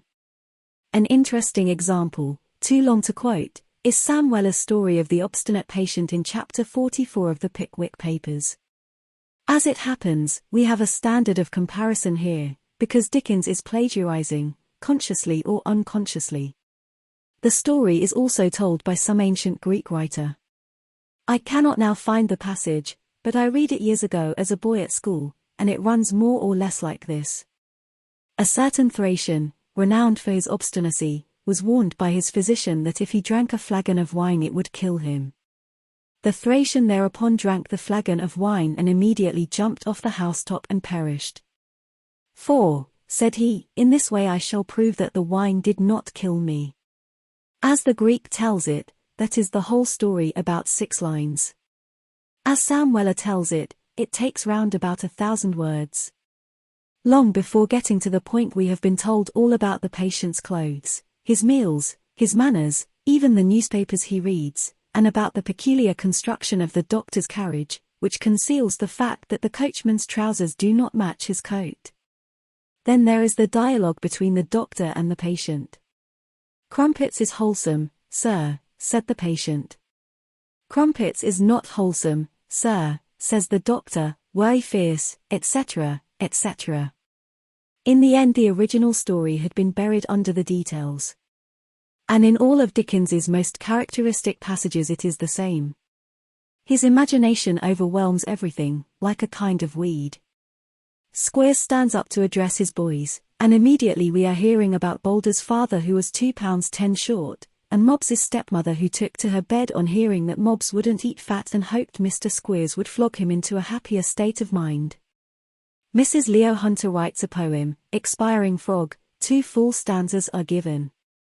Boffin takes a fancy to pose as a miser, and instantly we are down among the squalid biographies of 18th century misers, with names like Vulture Hopkins and the Reverend Blueberry Jones, and chapter headings like The Story of the Mutton Pies and The Treasures of a Dunghill. Mrs. Harris, who does not even exist, has more detail piled onto her than any 3 characters in an ordinary novel. Merely in the middle of a sentence we learn, for instance, that her infant nephew has been seen in a bottle at Greenwich Fair, along with the pink-eyed lady, the Prussian dwarf and the living skeleton.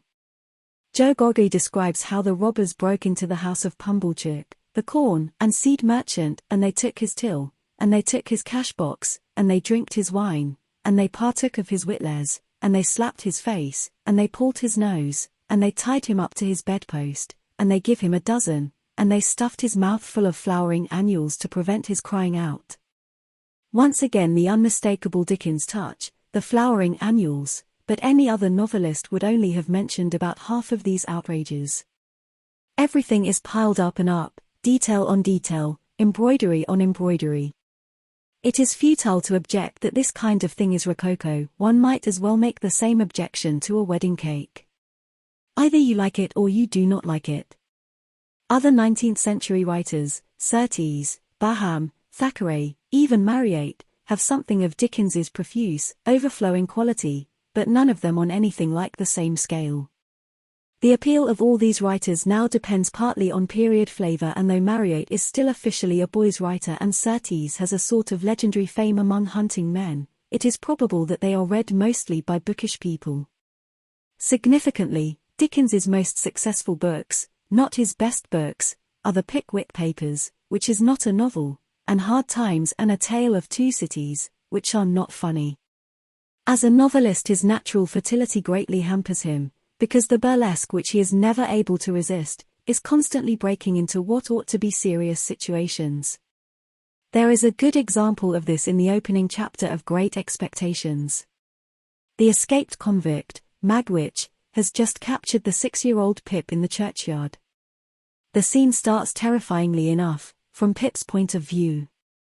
The convict, smothered in mud and with his chain trailing from his leg, suddenly starts up among the tombs, grabs the child, turns him upside down and robs his pockets. Then he begins terrorizing him into bringing foal and a file. He held me by the arms in an upright position on the top of the stone, and went on in these fearful terms. You bring me, tomorrow morning early, that file and them whitles. You bring the lot to me, at that old battery over yonder. You do it and you never dare to say a word or dare to make a sign concerning your having seen such a person as me, or any person somever, and you shall be let to live. You fail, or you go from my words in any particular, no matter how small it is, and your heart and liver shall be tore out, roasted and ate. Now, I ain't alone, as you may think I am. There's a young man hid with me, in comparison with which young man I am an angel. That young man hears the words I speak. That young man has a secret way peculiar to himself, of getting at a boy, and at his heart, and at his liver. It is in vain for a boy to attempt to hide himself from that young man. A boy may lock his doors, may be warm in bed, may tuck himself up, may draw the clothes over his head, may think himself comfortable and safe, but that young man will softly creep his way to him and tear him open. I am keeping that young man from harming you at the present moment, but with great difficulty. I find it very hard to hold that young man off of your inside. Now, what do you say? Here Dickens has simply yielded to temptation. To begin with, no starving and hunted man would speak in the least like that. Moreover, although the speech shows a remarkable knowledge of the way in which a child's mind works, its actual words are quite out of tune with what is to follow. It turns Magwitch into a sort of pantomime wicked uncle, or, if one sees him through the child's eyes, into an appalling monster. Later in the book he is to be represented as neither, and his exaggerated gratitude, on which the plot turns, is to be incredible because of just this speech. As usual, Dickens's imagination has overwhelmed him. The picturesque details were too good to be left out. Even with characters who are more of a piece than Magwitch he is liable to be tripped up by some seductive phrase. Mr. Madstone, for instance, is in the habit of ending David Copperfield's lessons every morning with a dreadful sum in arithmetic. If I go into a cheesemonger's shop, and buy 4,000 double Gloucester cheeses at 4p halfpenny each, present payment, it always begins. Once again the typical Dickens detail, the double Gloucester cheeses. But it is far too human a touch for Murdstone, he would have made it 5,000 cash boxes. Every time this note is struck, the unity of the novel suffers. Not that it matters very much, because Dickens is obviously a writer whose parts are greater than his wholes. He is all fragments, all details rotten architecture, but wonderful gargoyles, and never better than when he is building up some character who will later on be forced to act inconsistently. Of course it is not usual to urge against Dickens that he makes his characters behave inconsistently. Generally he is accused of doing just the opposite. His characters are supposed to be mere types, each crudely representing some single trait and fitted with a kind of label by which you recognize him. Dickens is only a caricaturist, that is the usual accusation, and it does him both more and less than justice. To begin with, he did not think of himself as a caricaturist, and was constantly setting into action characters who ought to have been purely static. Squeers, Micawber, Miss Mowcher, Note, Below, Weg, Skimpole, Pecksniff and many others are finally involved in plots where they are out of place and where they behave quite incredibly. They start off as magic lantern slides and they end by getting mixed up in a third-rate movie. Sometimes one can put one's finger on a single sentence in which the original illusion is destroyed. There is such a sentence in David Copperfield. After the famous dinner party, the one where the leg of mutton was underdone, David is showing his guests out. He stops Traddles at the top of the stairs. Note, Dickens turned Miss Mowcher into a sort of heroine because the real woman whom he had caricatured had read the earlier chapters and was bitterly hurt. He had previously meant her to play a villainous part. But any action by such a character would seem incongruous. Author's footnote. Traddles, said I, Mr. Micawber don't mean any harm, poor fellow, but if I were you I wouldn't lend him anything. My dear Copperfield, returned Traddles, smiling, I haven't got anything to lend. You have got a name, you know, I said. At the place where one reads it this remark jars a little, though something of the kind was inevitable sooner or later. The story is a fairly realistic one, and David is growing up. Ultimately he is bound to see Mr. Micawber for what he is, a cadging scoundrel. Afterwards, of course, Dickens's sentimentality overcomes him and Micawber is made to turn over a new leaf. But from then on, the original Micawber is never quite recaptured, in spite of desperate efforts. As a rule, the plot in which Dickens's characters get entangled is not particularly credible, but at least it makes some pretense at reality, whereas the world to which they belong is a never-never land, a kind of eternity. But just here one sees that only a caricaturist is not really a condemnation. The fact that Dickens is always thought of as a caricaturist, although he was constantly trying to be something else, is perhaps the surest mark of his genius. The monstrosities that he created are still remembered as monstrosities, in spite of getting mixed up in would-be probable melodramas. Their first impact is so vivid that nothing that comes afterwards effaces it. As with the people one knew in childhood, one seems always to remember them in one particular attitude, doing one particular thing. Mrs. Squeers is always ladling out brimstone and treacle, Mrs. Gummidge is always weeping, Mrs. Gorgory is always banging her husband's head against the wall, Mrs. Jellaby is always scribbling tracts while her children fall into the area, and there they all are, fixed up forever like little twinkling miniatures painted on snuff-box lids, completely fantastic and incredible, and yet somehow more solid and infinitely more memorable than the efforts of serious novelists. Even by the standards of his time, Dickens was an exceptionally artificial writer. As Ruskin said, he chose to work in a circle of stage fire. His characters are even more distorted and simplified than Smollett's. But there are no rules in novel writing, and for any work of art there is only one test worth bothering about: survival.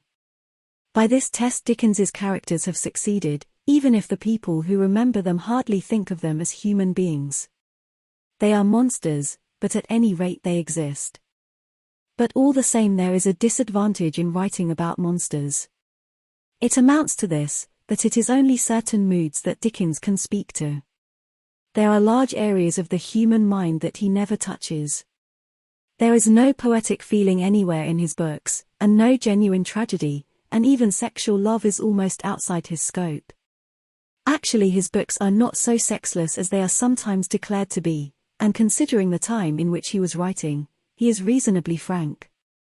But there is not a trace in him of the feeling that one finds in Manon Lescaut, Salammbô, Carmen, Wuthering Heights.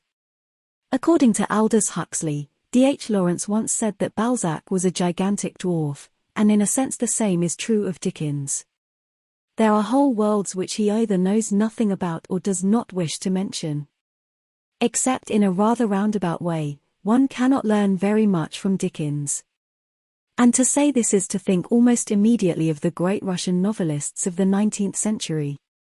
Why is it that Tolstoy's grasp seems to be so much larger than Dickens's? Why is it that he seems able to tell you so much more about yourself? It is not that he is more gifted, or even, in the last analysis, more intelligent. It is because he is writing about people who are growing. His characters are struggling to make their souls, whereas Dickens's are already finished and perfect. In my own mind, Dickens's people are present far more often and far more vividly than Tolstoy's, but always in a single unchangeable attitude, like pictures or pieces of furniture. You cannot hold an imaginary conversation with a Dickens character as you can with, say, Peter Bezukov. And this is not merely because of Tolstoy's greater seriousness, for there are also comic characters that you can imagine yourself talking to: Bloom, for instance, or Pécuchet, or even Wells's Mr. Polly. It is because Dickens's characters have no mental life. They say perfectly the thing that they have to say, but they cannot be conceived as talking about anything else. They never learn, never speculate. Perhaps the most meditative of his characters is Paul Dombey, and his thoughts are mush. Does this mean that Tolstoy's novels are better than Dickens's? The truth is that it is absurd to make such comparisons in terms of better and worse. If I were forced to compare Tolstoy with Dickens, I should say that Tolstoy's appeal will probably be wider in the long run, because Dickens is scarcely intelligible outside the English-speaking culture. On the other hand, Dickens is able to reach simple people, which Tolstoy is not. Tolstoy's characters can cross a frontier, Dickens can be portrayed on a cigarette card. But one is no more obliged to choose between them than between a sausage and a rose. Their purposes barely intersect. 6. If Dickens had been merely a comic writer, the chances are that no one would now remember his name. Or at best a few of his books would survive in rather the same way as books like Frank Fairley, Mr. Verdant Green and Mrs. Caudle's Curtain Lectures, as a sort of hangover of the Victorian atmosphere, a pleasant little whiff of oysters and brown stout. Who has not felt sometimes that it was a pity that Dickens ever deserted the vein of Pickwick for things like Little Dorrit and Hard Times? What people always demand of a popular novelist is that he shall write the same book over and over again, forgetting that a man who would write the same book twice could not even write it once. Any writer who is not utterly lifeless moves upon a kind of parabola, and the downward curve is implied in the upper one. Joyce has to start with the frigid competence of Dubliners and end with the dream language of Finnegan's Wake, but Ulysses and Portrait of the Artist are part of the trajectory. The thing that drove Dickens forward into a form of art for which he was not really suited, and at the same time caused us to remember him, was simply the fact that he was a moralist, the consciousness of having something to say. He is always preaching a sermon, and that is the final secret of his inventiveness. For you can only create if you can care. Types like Squeers and Micawber could not have been produced by a hack writer looking for something to be funny about. A joke worth laughing at always has an idea behind it, and usually a subversive idea. Dickens is able to go on being funny because he is in revolt against authority, and authority is always there to be laughed at. There is always room for one more custard pie. His radicalism is of the vaguest kind, and yet one always knows that it is there. That is the difference between being a moralist and a politician. He has no constructive suggestions, not even a clear grasp of the nature of the society he is attacking, only an emotional perception that something is wrong. All he can finally say is, behave decently, which, as I suggested earlier, is not necessarily so shallow as it sounds. Most revolutionaries are potential Tories, because they imagine that everything can be put right by altering the shape of society. Once that change is effected, as it sometimes is, they see no need for any other. Dickens has not this kind of mental coarseness. The vagueness of his discontent is the mark of its permanence. What he is out against is not this or that institution, but, as Chesterton put it, an expression on the human face. Roughly speaking, his morality is the Christian morality, but in spite of his Anglican upbringing he was essentially a Bible Christian, as he took care to make plain when writing his will. In any case he cannot properly be described as a religious man. He believed, undoubtedly, but religion in the devotional sense does not seem to have entered much into his thoughts. Note below. Where he is Christian is in his quasi-instinctive siding with the oppressed against the oppressors. As a matter of course he is on the side of the underdog, always and everywhere. To carry this to its logical conclusion one has got to change sides when the underdog becomes an upperdog, and in fact Dickens does tend to do so. He loathes the Catholic Church, for instance, but as soon as the Catholics are persecuted, Barnaby Rudge, he is on their side. He loathes the aristocratic class even more, but as soon as they are really overthrown, the revolutionary chapters in A Tale of Two Cities, his sympathies swing round. Whenever he departs from this emotional attitude he goes astray. A well-known example is at the ending of David Copperfield, in which everyone who reads it feels that something has gone wrong. What is wrong is that the closing chapters are pervaded, faintly but not noticeably, by the cult of success. It is the gospel according to Smiles, instead of the gospel according to Dickens. The attractive, out-at-elbow characters are got rid of, Micawber makes a fortune, Heap gets into prison. Both of these events are flagrantly impossible, and even Dora is killed off to make way for Agnes.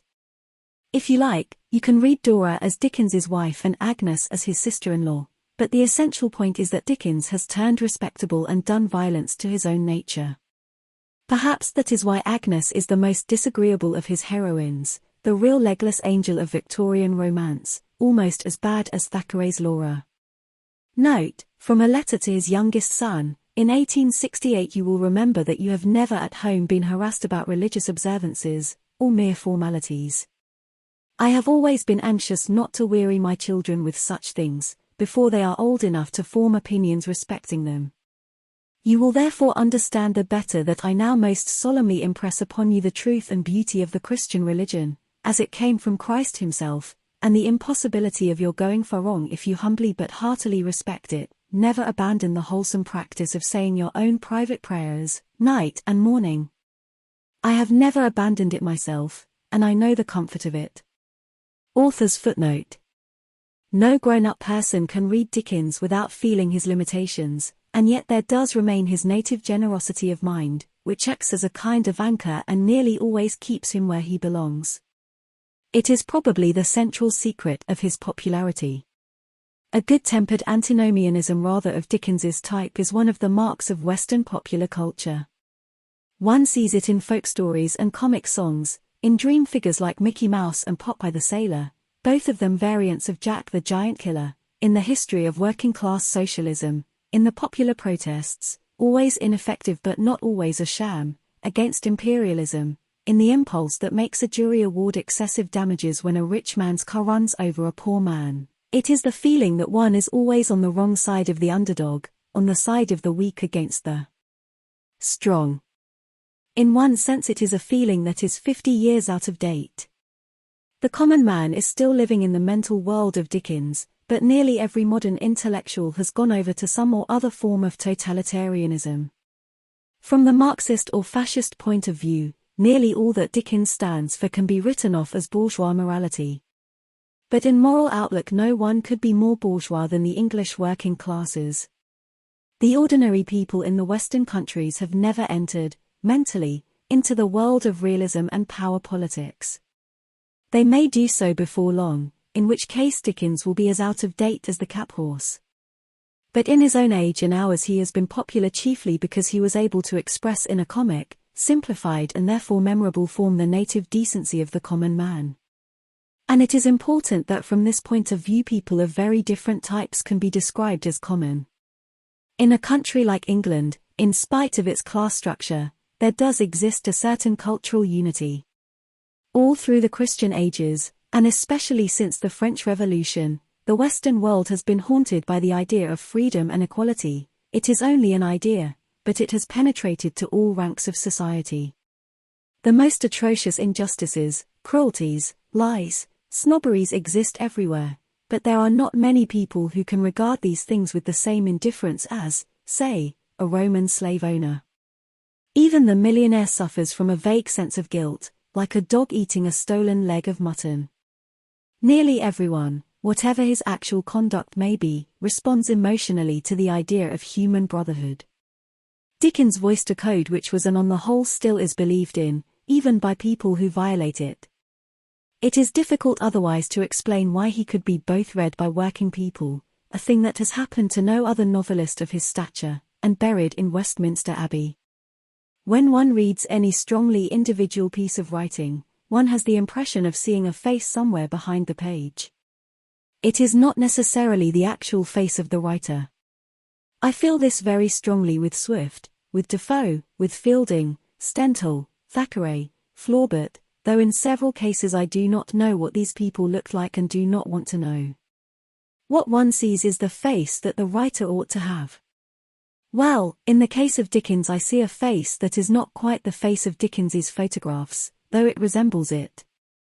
It is the face of a man of about 40, with a small beard and a high color. He is laughing, with a touch of anger in his laughter, but no triumph, no malignity. It is the face of a man who is always fighting against something, but who fights in the open and is not frightened, the face of a man who is generously angry, in other words, of a 19th-century liberal, a free intelligence, a type hated with equal hatred by all the smelly little orthodoxies which are now contending for our souls.